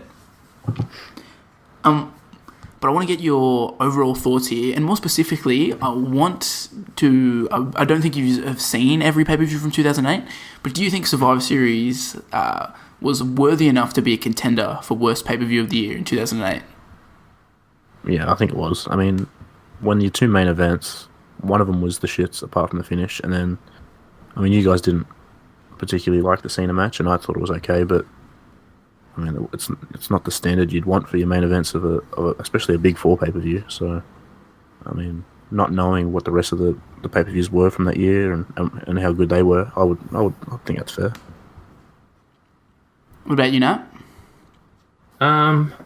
Surely this is the worst. There has to be, like, though it was so hard to sit through this, so I can't imagine it's worse than this. And then, I mean, maybe Cyber Sunday is worse, perhaps, but No, I mean, if that Cyber Sunday was the one I stayed home for, it was better than this, probably. nostalgia. That's nostalgia, bro. I don't know. We'll find out, I guess. But yeah, like, as I haven't seen obviously all the 2008 pay-per-views, but I reckon it's definitely got to be easily the worst WWE pay-per-view. The only contender I would imagine would be something from TNA, but I remember TNA, maybe it's just my fucking 2008 TNA Mark glasses being on right now, but I remember TNA being alright at that time, so like they weren't full fucking ridiculous Vince Russo storylines yet, and the in-ring stuff was pretty fucking good, so they had the face that ran the place. They did, when he with his jobber ass short haircut. The champ that runs the camp. That's a fucking... I just hate that nickname. Champ that runs the camp. Get out of here. Fuck off, AJ. It's his camp, alright? It's fucking... The Camp WWE. Yeah, that's what he's talking about. He wants more people Season watch the 3, they network. can chuck him in there. But I guess that does us for all our thoughts on the 2008 Survivor Series pay-per-view, which leads us to the aftermath of the show. And so after Edge returned at this pay-per-view and captured the WWE Championship, Triple H, Jeff Hardy, and Vladimir Kozlov participated in a beat-the-clock challenge for the number one contender spot. And they need to bring this back, because it feels like every time SmackDown didn't have a feud, they're just like, fuck it, put them in a beat-the-clock. I like beat-the-clock challenges. They're entertaining. They make like fucking just random throwaway matches actually like mean something. They're entertaining. Yeah. Like, I don't know why they haven't done one for ages. You don't have to have like a full tournament as well. It's sort of like just have a bunch of single matches and whoever wins their quickest. It's like, yeah, like you don't even have to have that many people in it. Like, as you see here, they just had 3 guys competing in it. So yeah, and it's sort of like, did you mention who they wrestled? Because I'm guessing they were like sort of mid-carders or whatever. I know I didn't. I only mentioned here that Kozlov wrestles Matt Hardy. Yeah, so like you could sort of just grab like, even if you only have 2 or 3 main events that are in the mix, sort of just throw them in there, see what happens. Yeah, it's like, I don't know why they don't use it. You can literally do it with just 2 contenders as well. Like, there's nothing stopping them from that. 100%. Then you don't have to waste like hypothetically, right now, like an AJ Styles, Samoa Joe, have to wrestle for the number 1 contendership. You don't have to waste a perfectly good AJ Joe match or something. Yeah. On SmackDown. So as I mentioned, Kozlov loses his match to Matt Hardy, while Jeff Hardy and Triple H each won their matches in exactly the same time. Due to the results, a reluctant Vicky Guerrero scheduled Edge to defend his WWE Championship against both Hardy and Triple H in a triple threat match at Armageddon. At the pay-per-view, Hardy would defeat Edge and Triple H to win his first WWE Championship.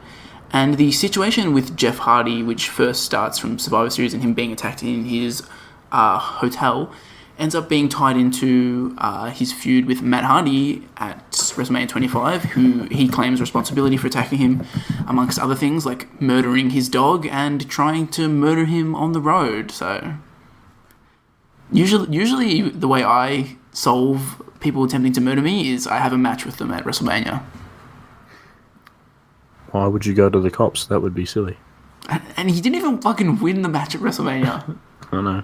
He was winless at WrestleMania until they returned to win the tag titles. Which, like, I found a little weird. Like, for a dude that's loved by so many fans and was pretty, like, prominently featured for so long, couldn't get a win all the time. That's such a shit booking decision. He literally had his house burned down. And I was like, oh, no, he loses. But then finally, the next pay-per-view, he gets his win back. He gets the win back at Extreme Rules, but, like, at that stage, everybody's like, oh, whatever, this feud's, like, it's fucking over. I don't know why you wouldn't have Jeff go over him on the pay-per-view. Unless, like, they thought that maybe Matt could potentially be built up to be, like, something big. But like, this was the stage when Matt Hardy was really becoming Fat Hardy, so... Wasn't likely that he was going to become a main eventer or anything. He hadn't started deleting yet. He hadn't. That would be a long time away. He would have plenty of shit feuds in TNA before then. But over on the Raw brand, the feud between Cena and Chris Jericho would continue onto Armageddon, where Cena would defeat Jericho to retain the World Heavyweight Championship and just kind of sweep him under the rug there. But yeah, the next pay-per-view would be Armageddon. It was held on December 14 in Buffalo, New York at the HSBC Arena, now known as the KeyBank Center. And at that pay-per-view, we'd seen the dark match, Miz and Morrison defeating Festus and Jesse in the... just get the crowd hot there, see Festus really just turn it on when the bell rings. Just fire me up. The big dog. The big LG. It's so hard to, like, think that is fucking Luke Gallows. He looks nothing like that anymore. I'm so glad that he's not like this and he just gets to be Luke Gallows. I'm calling it now. At some point before Gallows ends his WWE career, there will be a Festus moment. Like, I don't know if they'll have him be Festus, but like the bell will ring and he'll like go crazy or something. Please. Imagine. It's bound to happen. That'd be so good. I feel like that's something that would happen on like a show like House Hardy that would allude to that. Yeah, hopefully. That would be hilarious. Yeah, get Gallows in there for that. Just get the both of the Good Brothers for that matter. Just chuck them in there. Do something with them. But the first proper match on the card would see Vladimir Kozlov defeating Matt Hardy in a rematch from their Beat the Clock challenge. We then see CM Punk defeating Rey Mysterio, Finlay defeating Mark Henry in a Belfast brawl, which would get 1 star from Meltzer. Batista would defeat Randy Orton. Kelly, Michelle McCool, Mickey James would defeat Jillian Hall, Maurice, Natalia, and Victoria in an 8 Divas Santa's Little Helper tag, which gets 0.5 star, and it wouldn't be an Armageddon pay-per-view without something like that. It's almost Christmas, man. Get it in the spirit. The fucking Santa's Little Helper tag match. Santa's Little Sticky Helper. Santa's Sticky Helper tag. So, in the semi-main event, we got John Cena defeating Chris Jericho via submission to retain the World Heavyweight Championship. Meltzer will give that 3.5 stars. And then, finally, we have Jeff Hardy defeating Edge and Triple H in a triple threat match to win the WWE Championship, which Meltzer gave 4 stars. I just wanted to add here that Jeff Hardy finally winning the WWE Championship was the greatest moment of my childhood. I was still a little hurt from when he lost to Randy Orton at the Royal Rumble, probably a year earlier. But when he finally captured that title, I could have died happy. It was a pretty good moment. I just the one thing I remember is sort of him on the big Armageddon stage. Like, we got that cool Armageddon stage. Yeah, celebrating the title win. That's pretty iconic. And then did he get suspended for drugs or something and lose the title like almost immediately? No, he has the feud with Matt. No, he lost it to Edge at the Rumble. Yeah, I think I was getting that confused with a different time. Yeah, he was a good boy at that time. He was clean. He was straight edge at that time. So Armageddon 2008 did 193,000 buys, which was the second worst buy rate for 2008 after Cyber Sunday, and that doesn't surprise me at all because the pay-per-view before it was the Drizzling Shits. But all of these poor-performing pay-per-views resulted in the WWE having a $4 million decline in pay-per-view revenue for the fourth quarter of 2008. So, I mean, wow, it's fucking kind of to be expected with like you putting on pay-per-views like this, and then having Cyber Sunday so soon after a pay-per-view. So, like, I don't know. Fucking, I'm glad they stopped.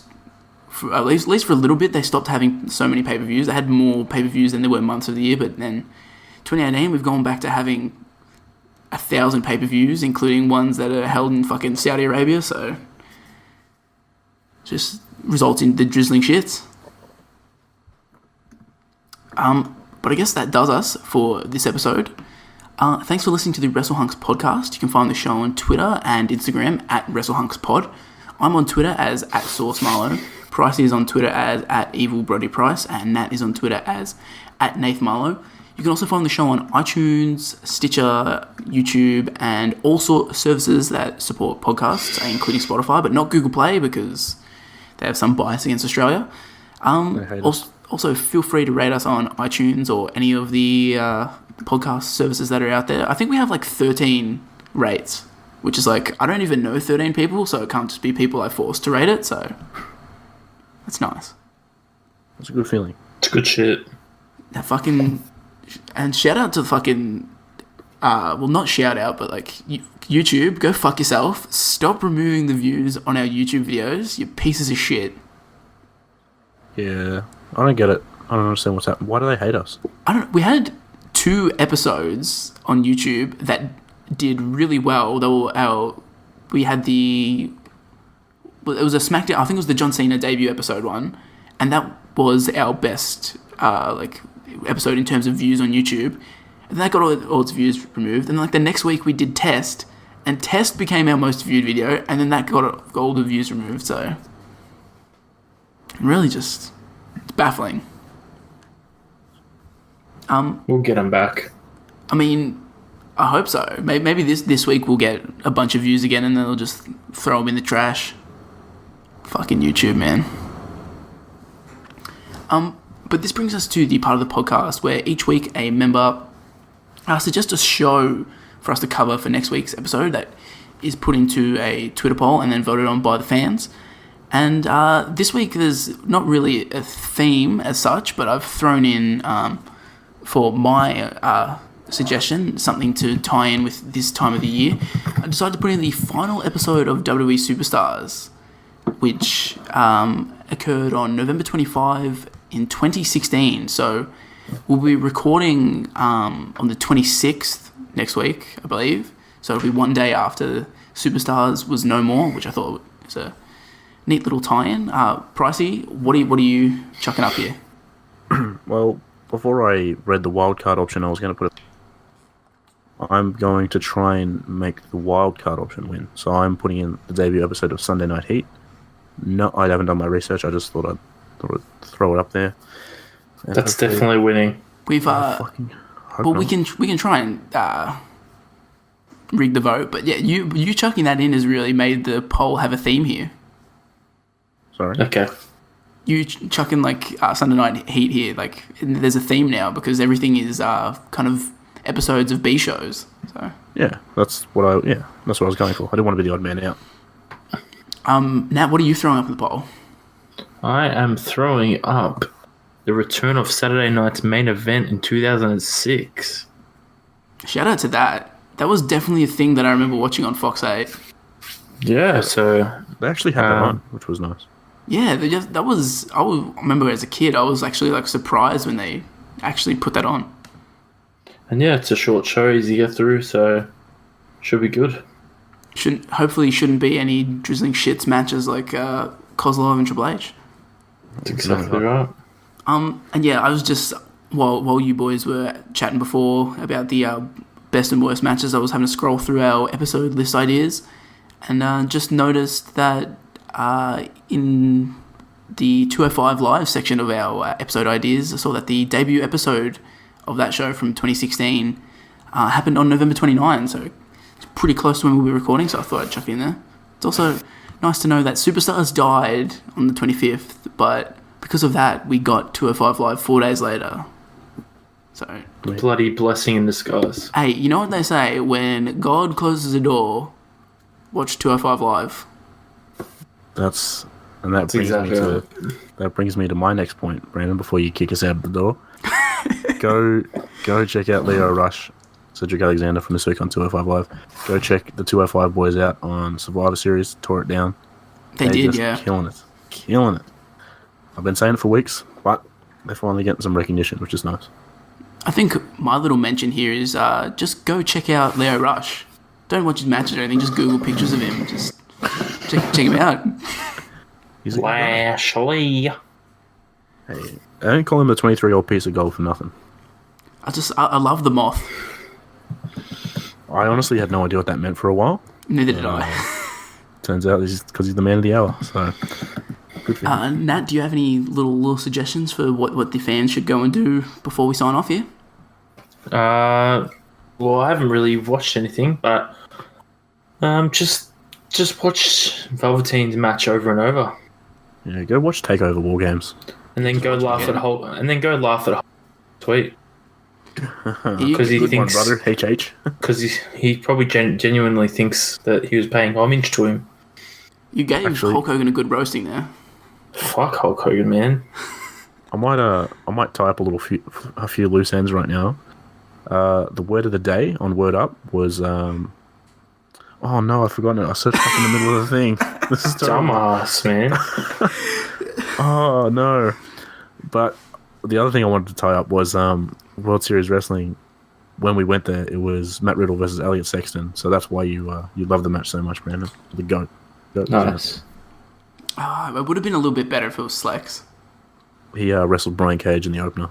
Oh, yuck. Disgusting ass Brian Cage. Hey man, I'm pretty sure he'll be there on Saturday as well, won't he? Oh, I hope not, man. He's X Division champion in TNA, even though he weighs 3,000 pounds. Bringing the belt worldwide. Bring the belt and wrestle me for it. Watch out for my Twitter. At some point, I'll tweet out what the word of the day was. Hopefully, I get it out. The word of the day is you fucking idiot. That's fair enough, to be honest. How did you not write it down or anything? Because I thought I would remember it, and we just got distracted. We started talking about everything else. Anyway, I'm sorry. Well then, any last final words here? Actually, I just remembered it. It was either dusted or dusting. Nice. That was so anticlimactic. I'm sorry. What does it mean? That's what they were going to do to their opponents. They were going to dust them. They would be dusting them, or I don't know. Anyway, see, that sucked. That sucked. Let's get out of here, guys. That's all for this week. I hope everybody that's listening to this goes out and dusted their bitter rivals, and also that they stay hunky. The road's calling. It's time to go home, babe.